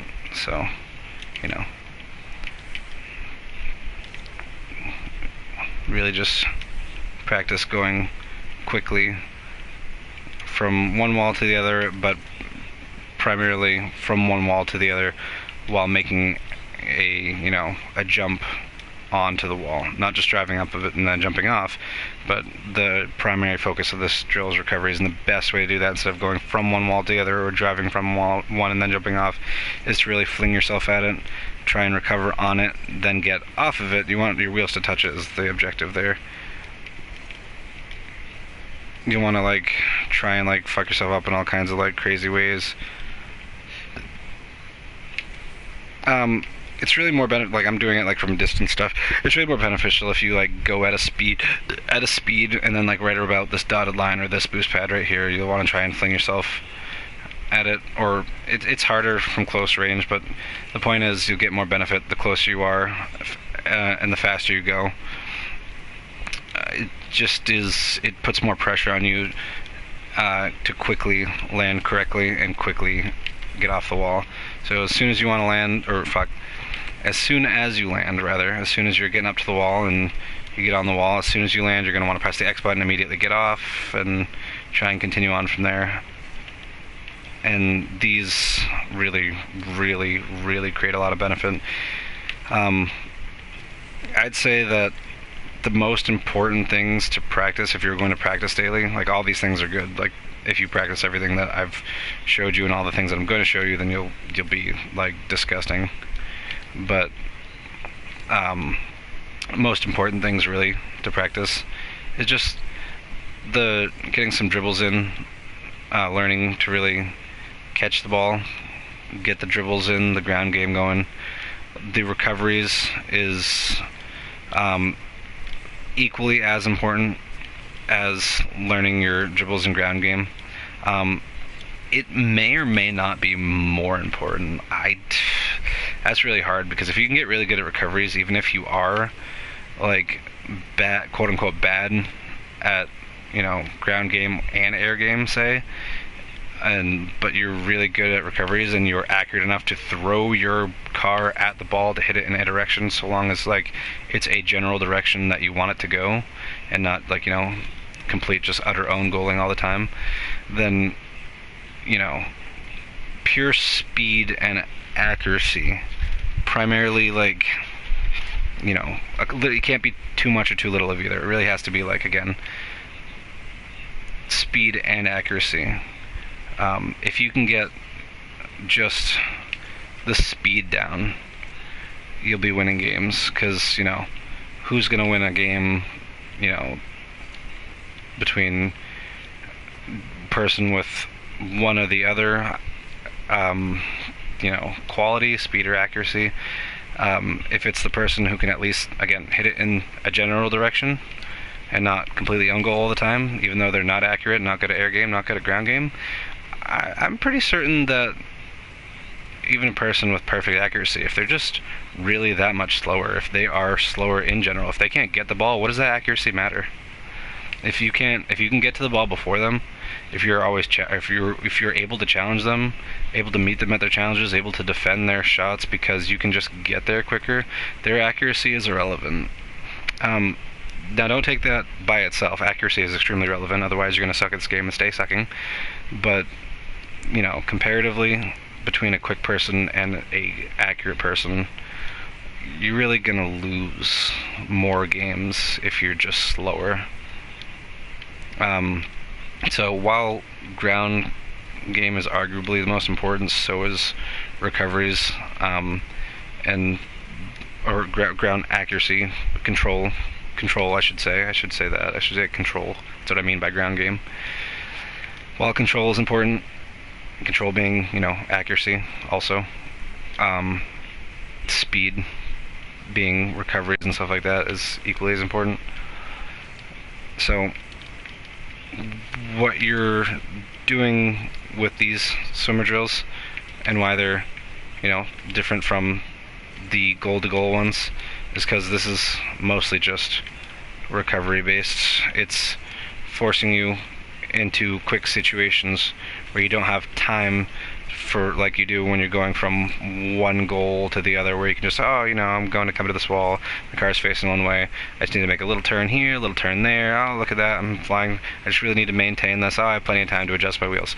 Now, so what the reason why it's different is because this will really help you in the important situations where you're getting bumped, when you're, you know, coming off of an aerial, when you accidentally nicked the friggin' wall and you're going flying, you know, when you fucking bounce off the floor, you know, I'll bounce off the ceiling, whatever the case may be. If you're just like really, really awkward and you can't recover in a reasonable fashion, in a way that you want to, in a way that's comfortable, this will help you really go quick, up, down, back in position, up, down, back in position, up, down, back in position, you know? So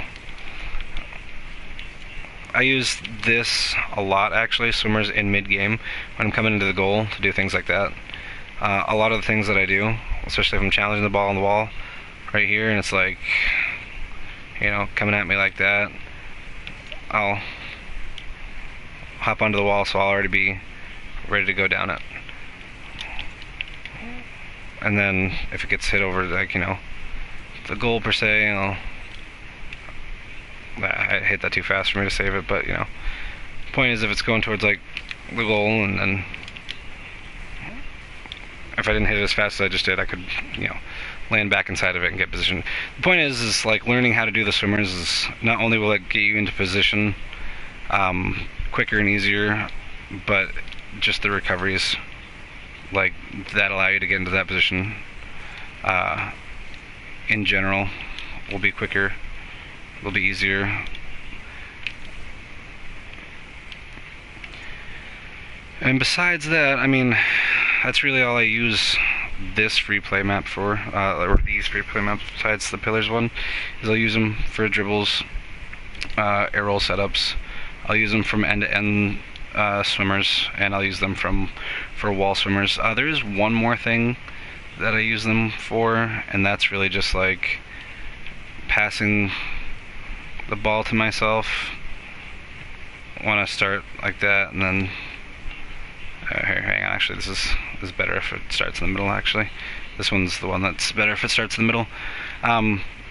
You'll learn it in different ways, but to start off is you'll want to learn like power hits. Really want to practice like catching the ball, try not to let it bounce more than once, blasting it at the wall. It's better to really try and not to do it with a flip. Don't try not to let it go past. And the reason why this is hard is, you can see I'm struggling with it, is this will train like timing and accuracy. So like you really want to try and generate like power as much as you can, which will incorporate flips, but you should start off with a couple of ground shots before you do any flips and stuff. This will help you to learn where on your car you need to hit it, at what time you need to hit it, at what time to turn and come back, at what angle you need to be at. You know, and what you're really trying to aim to do is aim for mid to high wall. This will help you control your speed. This will help you control, like I said, your accuracy, your positioning. It'll help you control your power. And these really are just, I don't have like a special name for them. They're just power shot practice and, you know, accuracy practice, I guess. I mean, whatever you want to call it. The point is that doing so and trying to get it, let's see, that's a low shot. It's not really a power shot. That's more of a power shot, but I flipped and put myself out of position. See, things like that, this is what it'll help you with. Is like, if you do it, it'll teach you like all of those things. It'll help you train the power, the accuracy, the repositioning, the positioning, the timing, things of that. And the way to do it is, again, what the goal is to hit it with power and practice how hitting it with power. You know, the corner of your car is where you generate the most power, like, you know, the front corners that are not the wheels. So left corner, right corner, you know, back corner, which you can never really do. It's not something you should try and do. But, you know, when you're flipping into it, you want to hit it with like the corner of your car and stuff like that, and that will help you generate the power. It's the place you can generate the most power on your car. And doing the power shots and trying to aim for mid to high wall and having them bounce back down out to you is what you want. You want to try not to give the ball more than one bounce when it comes back off the wall. So I don't even know if I can even fucking... You want to try and give it like one bounce and then time it. See, that was bad timing, but you want to time it to where it hits... You want to be where the ball is hitting the ground at like the moment of impact on the ground, and wait for like the ever so split second that it bounces on the ground to start coming up off the ground, to exactly and precisely time it, like, you know, so that you can generate a power shot. So I want to be there where that ball is when it's hitting the ground, to be able to touch it again to generate a power shot, but I'm not hitting it right. And, you know, you want to practice this with ball cam on and off. It'll help you really get the hang of it. See, I was too far away there. See? So I want to be like where it's landing, again, slightly too far away but closer that time. And this will really help you tune that. Just tune there, that's a better one. That's what I was talking about. See where I like land, I was like right as the ball was hitting, as it made impact with the ground, and I was touching it. It was better, it wasn't perfect. I would have been more ideal if I didn't have to jump, but that's the type of thing that'll get you to train. It'll really help you with the staying grounded, with jumping and flipping into it too, and it'll really just like create all of that for you, and you just sort of like practice that back and forth, reset the ball as needed. It is better sometimes, at least a little bit, if you practice not resetting it. Like, you're gonna want to get the hang of doing it from a standstill at first, just so you can get the hang of it, but as you go along, you really should try to aim to like, you know, try and drive back and meet it, because that's the ultimate goal, is to like be able to consistently generate an in-game scenario, you know, where one team's volleying back and forth to the other. You want to be the one who can more consistently meet the ball and meet it with accuracy and meet it with power. So once you get the hang of generating this type of thing from a standstill, you really want to get going, trying to run it back and forth without having to generate it again from a standstill, so that way you can just keep it going. And again, if you don't get like a power shot every time, don't worry about it. Like, just really do your best to meet it before it gets past you. You don't ever, in this drill, you really don't ever want the ball to get past you. You really don't ever want it to come to, like, you really, the ideal, if you get good at it, the ideal scenario is you smash the ball, it bounces mid to high wall, bounces once before or at midline, and it doesn't get past midline, and you can just smash, repeat, smash, repeat, smash, repeat, and, you know, that's, you know, when you'll know you've gotten good at it. Accuracy, difficult thing to come by. Probably the most difficult thing in this game is to hit the ball consistently and have it go precisely where you want it to go at the exact time with the exact amount of power all the time. But shooting, this is a sort of a recovery and shooting drill that helps you with power and accuracy, so that'll get you there. If you don't practice power shots, you're just not going to be as efficient. Like, shooting ground game and recoveries will get you farther than really anything else. Like, they're more consistent, quicker, easier, or rather less complex, not easier, but like less complex and more consistent to learn. They're the thing that'll get you where you want to go quicker in rank and skill increase. Is recoveries, you know, the ground game and shooting. That's really like all you need. I don't practice, again, nearly enough, but I understand it, I've seen it, I know it, and I feel it when I practice, and I'm only C1, so you know that's with like basically no practice. So imagine what you could do if you did a little extra, like, you know, just a little bit more effort.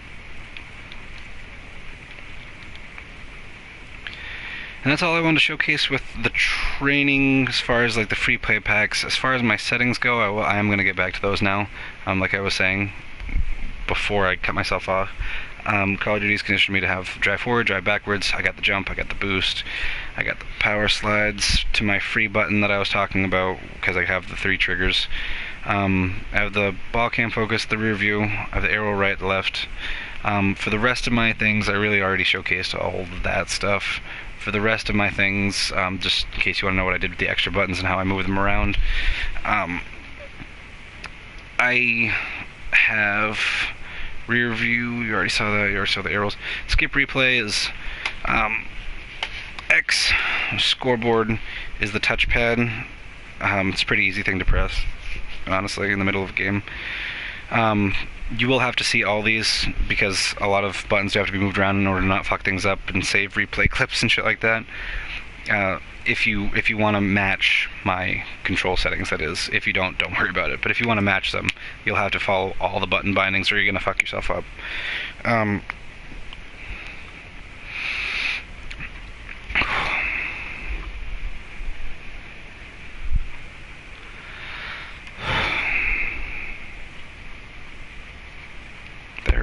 Anyway, there's the scoreboard, skip music track, the play again, obviously triangle or I don't know what that is actually, the play again thing. Capture goal replay clip, I guess, is square for me. Capture gameplay clip, hold L3, select music playlist, press R3, quick chats. Text chat is the options button for me, so you know, where you're already stopping to text anyways, you might as well just have it bound to options, because options goes into like the settings menu and stuff like that. So you know, it's not a big deal to just have options and quick chat in the same thing, because again, you're stopping to chat anyway. Why not just have it bound to options? Push to talk, I don't know why I have that bound. I don't use push to talk, but that push to talk thing I was talking about earlier, if you don't use your open mic, you use push to talk, that's what you do. Streamers, I guess, while they're playing, use it. Reset goal. Hold the roll, I don't really know what that is. To add keyframe, remove keyframe, this is all for like editing stuff. These are editing buttons I don't really use, but those are those. Pause, speed, save, replay. Is bound to the right D-pad. Replay, effects menu is that. Use item, this is for what do you call it? For fucking Rumble. That. Next item, I don't really know what that one's for, honestly. Take possession, okay, so these are the ones that are important for free play. The take possession, start, dribble, pass ball, launch ball, defense shot. These are for the knockout game, the grab for KO, and then break, stun, target cycle, you know, all those. And those are my bindings. All in all, we're coming to just about an end here. I mean, the only other thing I really like to do besides those, I have these map packs favorited, and I'll cycle through them just so you can see like the download codes, which is what you'll search up, like when you enter code square to look for a map pack, you'll enter the download codes here on the right. And the ones that I really use, like I use all of them. These are, hang on, just scroll down to the bottom, I'll start from the bottom up. These are all of them, or most of them. I have a few more that I had in my old video. I just was too lazy to go back and find the codes, so I didn't yet. But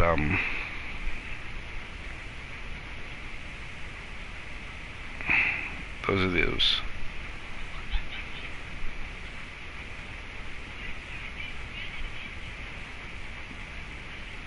And the ones that I use the most, for like the quick warm-ups, if you can do all of them, you know, you should try a little bit of all of them.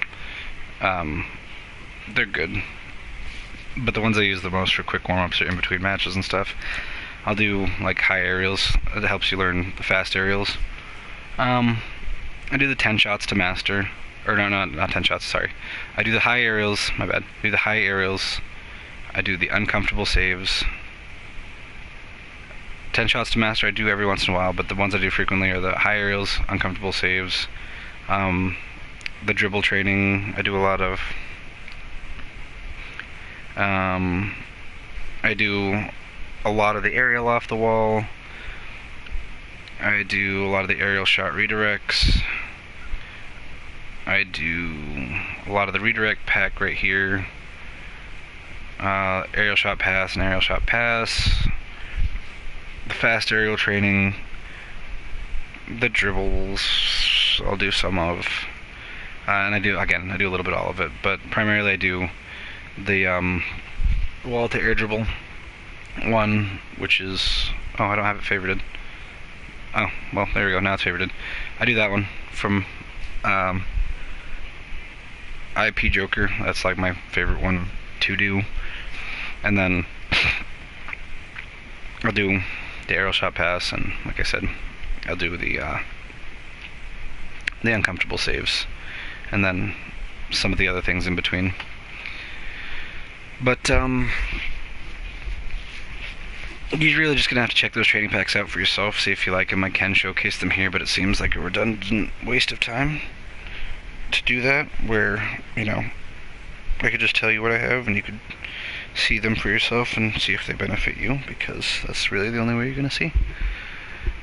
So if you like them and if they're helpful, I guarantee you that they are helpful if you try them. But if they're not where you're at right now, then don't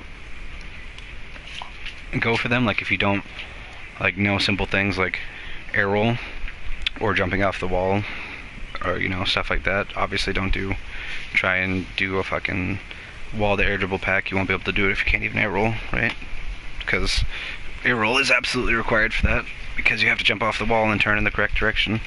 So, you know, if you don't even know how to boost after you've jumped, then don't try it. That doesn't make sense. But for each one of those things, you know, just replay the video, look at the download code, and pause it where you can. And I went through it slow enough for it to be able to be paused at each download code, and just see what you like about that. As far as mechanics go, really the only thing that I can suggest is learning like a few that are not like what I would call basic mechanics. Please learn how to accurately flip your car without using any sort of air roll. How to accurately flip your car in a direction. It's not all that hard. You point a stick and press the X button twice.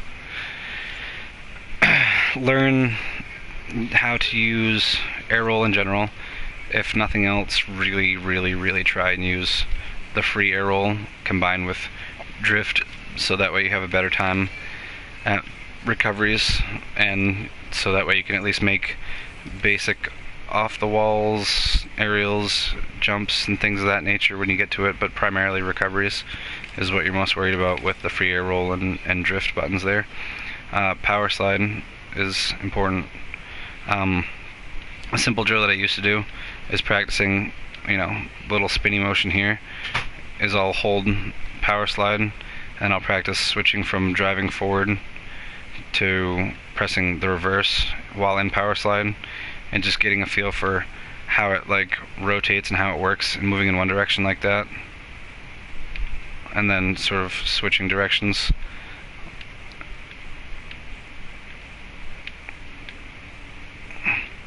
Like that. And the reason why that's a good little drill to learn is because that really helps you like get your power slides quicker. So like, look at the speed it takes for me to go over here, like pass the ball, and then power slide all the way around. It takes a while, and then I'm still kind of like a little bit crooked if I'm doing it, you know, at full speed. Like, that's just me driving straight and holding power slide. Now, if I do the reverse, then I'm like, I snap pretty quicker into like straight on with it. So that's switching very quickly from drive into reverse and flicking the stick from one direction to the other. And again, you'll have to learn how to do that by practicing. It's more difficult to explain, and I don't have a controller overlay, but it's a useful little mini drill to learn, is the power slide mini drill, like that, just so you can get a feel for how things in each direction at any given scenario will work. You see how much quicker I slide back into that if I just, yeah. If you want a little extra oomph in the power slide thing, practice just power slide hitting the ball too. Eventually you will have to learn that regardless, but you know, from a standstill is what I meant mostly. Just what it's like to clip it versus what it's like to, like, you know, tap it and then, I mean, you know, I don't know. Just the direction changes it. There we go. That's what I was trying to show you. What it's like to clip it versus pressing power slide at the last second and hitting like a monster banger because you can power slide. You know? Or a quick direction change to fake out your opponent. Like, they think you're going to hit it to the right and then you just right up the middle. Or they think you're going to hit it to the left and then right up the, yeah, see? So, power slide's important. Learn power slide. That's an important mechanic. So, that is something you should learn with, again, the same bound button as the air roll that you have, the free air roll. Just learn how to turn, how to lean back, lean forward, lean left, lean right, if you need to. Rock left, rock right. Learn how it moves. Besides that, I would say the most important things to learn, or rather the order that I learned them in, one mechanic alone, and literally, just show how important recovery mechanics are. One mechanic alone got me from gold all the way to D1. And it was literally, it was the half flip. And I still don't do it all that well, but yeah. The half flip is 100% worth your time. It's, I don't know, like, probably the most important recovery mechanic. I'm going to go out on a limb and say that. I think it's the most important recovery mechanic. Extremely useful. It's the quickest way to go from one direction to the other in any given scenario. So, if the ball's coming at you, that went way fast, holy fuck. Let me try this a different way. If the ball's coming at you like this, instead of, like, you know, driving and turning like that, like I was doing, driving like this, and then having to, like, turn around to hit the ball, the quicker way to do it is if it's coming at you, you need to get back to the ball, half flip. See, now it's going in that direction instead of turning like this. How slow that is. If it's coming at you, you need to get back to it, half flip. Then you're already going the other direction. You can carry it right past your opponent who doesn't know how to half flip. And while they're busy doing this little motion that you would be doing, you're already freaking, you can also do it backwards too if necessary. Like, once you learn the half flip, it's, you do the backwards half flip, or still half flip, but just sort of opposite the way you would do it. I'm not really sure what this is useful for, if I'm being totally honest with you, but I just taught myself how to do it because why not?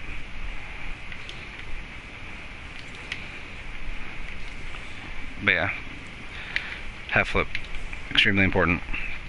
The other mechanic that I think is good to learn is the wave dash. It's great for recoveries in all scenarios, and again, it couples with the power slide little air roll thing and the object of getting all four wheels to touch the ground as soon as possible and getting your momentum carried in one direction. It's extremely important for recoveries if you want to be, you know, a quick recovering player. Wave dash, pretty easy. I'll show what the half flip is, how to do it in a second. But wave dash is pretty easy. It's just a little jump, just a tiny jump. Don't hold the button. Click it. Click X, and then as you would do like a front flip, how you double press X. Basically, it's just what a speed flip is, or sorry, not speed flip. What a wave dash is basically like a front flip without the actual flip. So, like you would double press X right there in really quick succession. What you want to do is just quickly tap X, and instead of pressing it again, sort of like lean back slightly, and then lean forward and press X again. It's a delay instead of just double tap X for flip. It's just a delayed press in X. So really, it's no different than how you would learn to do a flip, except a little delay. So just lean back a tiny bit, and then do your front flip right before you're about to hit the ground. Lean back a tiny bit, front flip before you hit the ground. X, X, delay, X, X, delay, X, versus XX, XX, XX, X, delay, X. I do a little wiggle here like that. You don't have to copy me. Really, it's as simple as X, delay, X, X, delay, X, X, delay, X. I fidget, so my little wiggle there is unimportant. Don't worry about my little, like, front and then that. You don't gotta do that. That's just me being extra. It's literally X, delay, X, X, delay, X. It's the same thing. It's literally the same thing as a front flip. It sounds more complicated. I made it sound more complicated. It's not. It's not at all.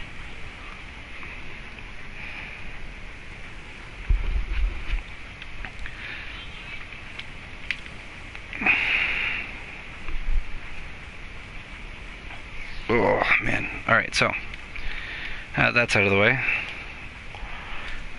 Let me see. Sorry, I'm just trying to like keep a mental checklist. I've been at this for a little while.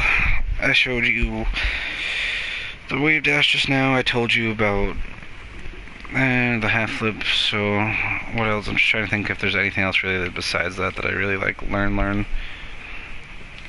Yeah, I guess not. I guess mostly it's just been like important little mechanics to learn right away. Is again the air roll, at least minimized air roll. The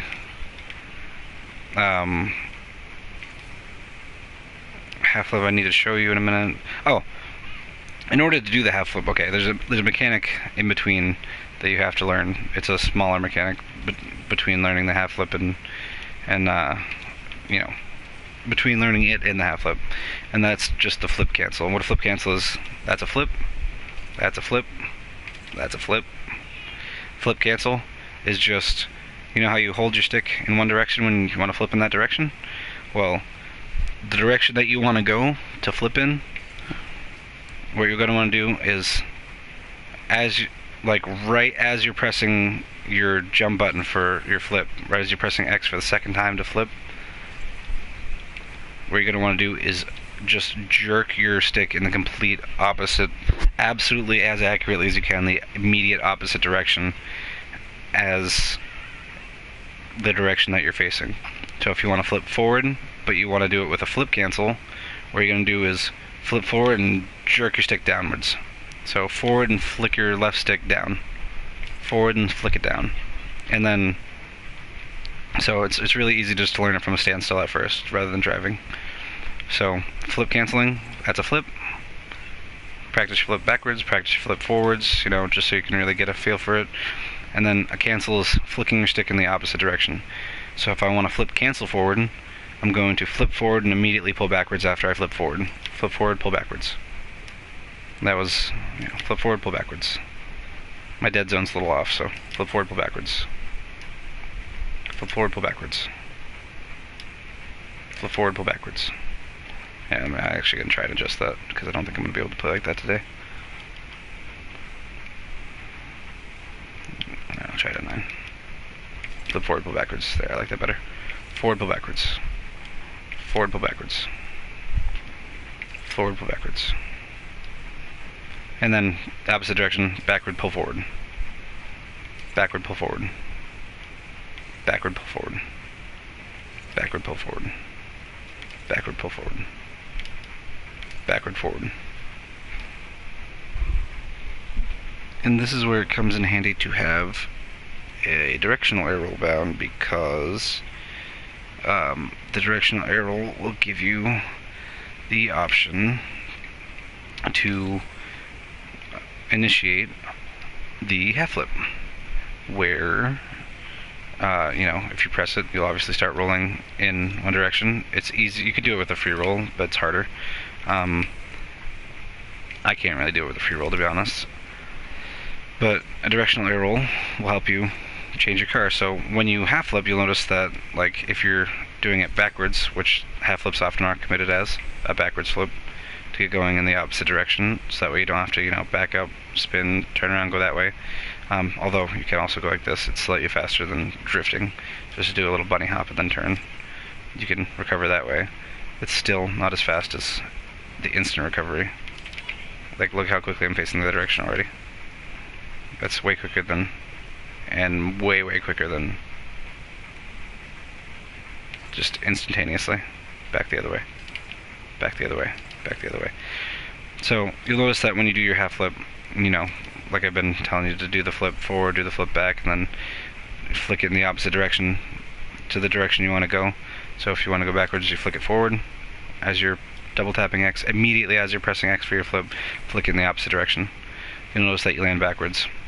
And so what the half flip is, if you slow the video down, look at it in like, quarter speed, is you'll see that my car in one motion goes back and then spins and it's facing the other direction, so that way my wheels land. Because the beginning of the half flip is the flip cancel, which will land you on your back, and then the rest of the half flip is holding the directional air roll button, which will put you on your wheels again, because your car is spinning as you're flip canceling. It sounds complicated, but broke down into steps, it's not so bad. So front flips are easy, back flips are easy. Practice a couple of those from a standstill, and then practice a flip cancel from a standstill. So what your aim is, really what your primary aim is to really do a half flip backwards, because that's primarily how they're used, is, flip backwards, back flip backwards, oops, I did the flip cancel on accident, back flip backwards, and then just, get those down a couple times, just so you can, condition your finger for the continuous tapping of the X and backwards in your stick, and then, take your time, regather yourself for a second, and now really try it like this, where when you're back flipping, as soon as you press X for your flip, flick the stick forward to land on your back. That's the second step. Once you do have that step down, you can move on to holding whichever directional air roll that you're going in. I will let you know that based on whatever direction the ball is, see how the ball is to my car, it's to the left of my car. My car is more likely to pull in that or more apt to pull in that direction. That's just the way the game is made. Your car sort of just pulls in the direction when you're flipping. If you're going straight backwards, it's kind of gonna, see, it just had a tendency to flip towards the ball, even though I pressed straight backwards on the stick. If the ball's off to an angle from you, you're not gonna get quite the same result, which is why I practice the back flip or the half flip with both air rolls, air roll right and left. So where it's to the left of me now, it's easier for my car to recover if I hold air roll left and do this, just as a side note. And where it's off to the right of me now, it's easier to do the half flip with air roll right and recover. That'll come in handy once you actually get the flip down and you know what I'm talking about, because you'll know how it feels. Just a little side piece of information that you want to keep in mind when you get there. But, so if you start screwing it up, like, don't beat yourself up. Try and really get yourself, just for the sake of getting the hang of it, try and get yourself as aligned with the car, as straight as possible with the ball, so you don't have too many boo-boos, mess-ups, and you can really do it. It doesn't matter whether you face away from the ball or towards the ball, as long as you're in a straight line and not off to the side or at a weird angle from the ball. Like, horizontally is okay. It's not as good as being straight in line with the ball, though. It's much easier this way. It creates less room for error and less room for you to get frustrated and give up. So anyways, as I was saying, once you get the flip cancel down, you end up landing on your back. What you're going to want to do is you're going to want to hold your directional air roll, whichever one you choose, to try and get used to. And what you're going to do, it's literally just one extra motion, that's all you got to do. So remember, backflip, flip cancel, and air roll. And that's all it is the flip cancel and an air roll, and that's a half flip. And practice it as much as you can.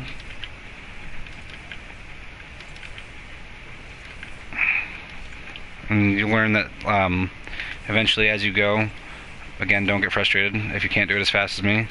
Eventually as you go, there will need to be like a little like wiggle of the finger to keep it in one direction or keep it going, you know, straight, quote unquote. Your fingers won't always end up going straight back and forth after you've begun to learn it, and in different scenarios. You'll need to learn the feel of it and what I'm talking about. But for the sake of learning the mechanic, it's literally just, you know how to backflip from a standstill, practice doing that, and then like practice doing it with ball cam off, practice doing it with ball cam on. Do both. It's beneficial always to try something with ball cam off and ball cam on. And that's all there is to it.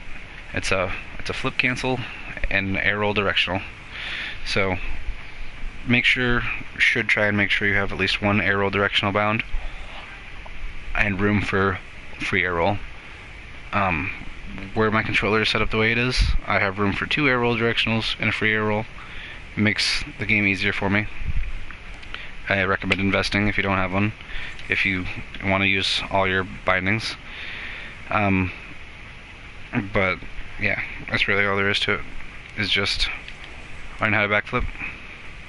And that's step 1. Learn how to flip cancel. And that's step 2. And without moving in any direction besides, you know, your stick back and forth, just press an air roll directional button and you'll be headed the way you want to go. To get a little more intermediate with it, you'll want to eventually, once you've got that down, practice after you've actually made the landing. Practice driving like in the direction, so like going straight from pressing your air roll directional button and letting go of it to driving, pressing the drive button. So once you've actually committed your half flip, holding drive right as you're about to land.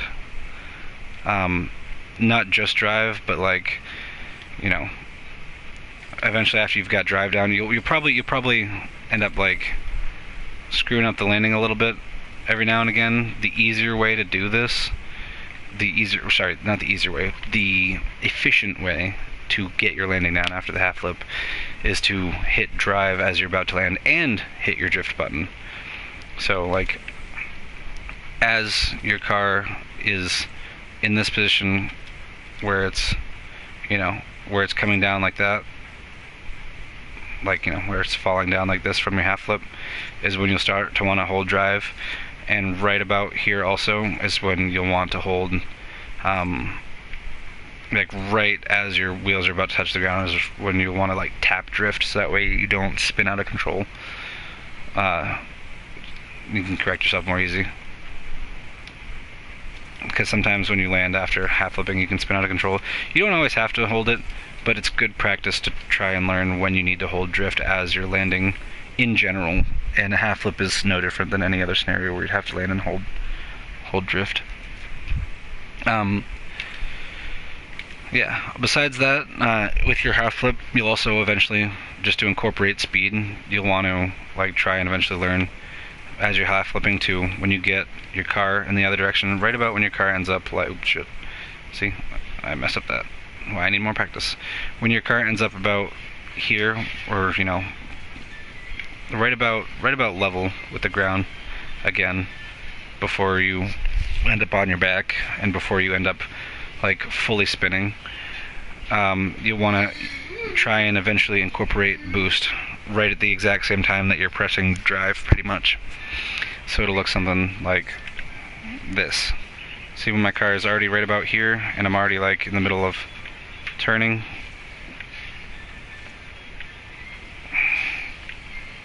Yeah, it's like a little mini half flip too. It's kind of a cheating half flip. There's no flip included there. If you want to do that, it's the same controls as the half flip, except don't use a flip. So lean back with your stick, and then when you get on your back, lean forward and press your directional arrow roll. So it's a little cheating half flip. You can learn that way. You one tap X, lean all the way back, then flick forward and press your directional arrow roll. So if that helps you, you can use that as a reference too. It is not the same speed as a half flip though, as far as like getting to and fro. Like if you're at a standstill, like, and the ball's coming at you really fast, you know, you can probably, maybe the safer choice not to flip and risk out of positionness, so you can stay there and get in the same direction. But honestly, at that point, if you're at a standstill and the ball's coming at you, you need to get in direction. It's probably easier, safer, quicker, just a bunny hop turn. It'll give you about the same amount of time to react, more or less. I mean, it's situational. The more you learn it, the more you'll know how to use what when. But yeah, that's basically all I really have to offer at this moment. As far as what got me where, how, I mean, what I'm trying to learn now, just because like it's where I feel comfortable doing, is flip resets. So what a flip reset is, like, you know, at this point, if you try to, you can no longer flip. Say if you're pressing X, you can't flip. Same thing with, like, even if you don't press X off the wall, and like, you know, you fall off the ceiling and you're spinning. Oh, well, I mean, that one let me, but here, basically, like, once you've pressed X, you have a time limit to press X again before you can flip. See, I can't use that again. So, like, what a flip reset is when all four of your wheels touch the ground again, you get a flip again, right? So, like, if I were to land on the ground, technically that's a flip reset, because your flip has reset. Now you can use it again. So, flip reset is exactly what it sounds. You can either use it as a double jump, or you can use it as a flip. But once you press X the second time, or once you've expired the time available to use X, you no longer get a flip. See, can't do it. So what a flip reset is being able to use your wheels primarily in midair to touch, and now, see, I have a flip again. And the ideal way to use this, besides off the ceiling like that, is to get it on the ball, which is really hard. Oh, I actually got it first time, nice. Which is really hard to do if you're gonna get to where I am practicing it. You know, want to learn really how to, like, how the function of it works to get all four wheels on the ball, and then like why it'll sometimes, like, how to set your car so it'll sometimes, like, consistently get the flip. That's like the easiest way to do it, is on the ground like that, to see how your car sort of sits. But when you finally like learn to do it, look up a tutorial video, because it's just, there's a lot more to it than that. But as far as like just basically understanding what I'm talking about as far as learning flip resets, it's to get your flip reset off the ball. And you land all four wheels on the ball in the middle of the air, and then you can use that flip to generate power and speed and direction change. So yeah.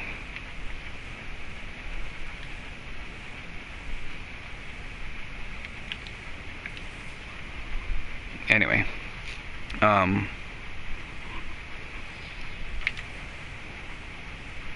shit. Sorry guys, I had to try something. Anyway,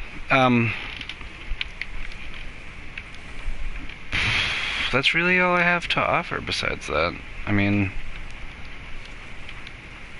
can't really think of anything else that I need to explain for where I'm at in rank and what's good for practice and my settings or anything like that. And, you know, hopefully that this has helped and I haven't been all that boring. Hopefully I've been educational and I don't really edit my things, so, you know, best of luck to y'all, and I'll try and maybe make some pinned comments to make it easier, but, you know, if you watched, thank you, appreciate you, and, I'll see you in the next one.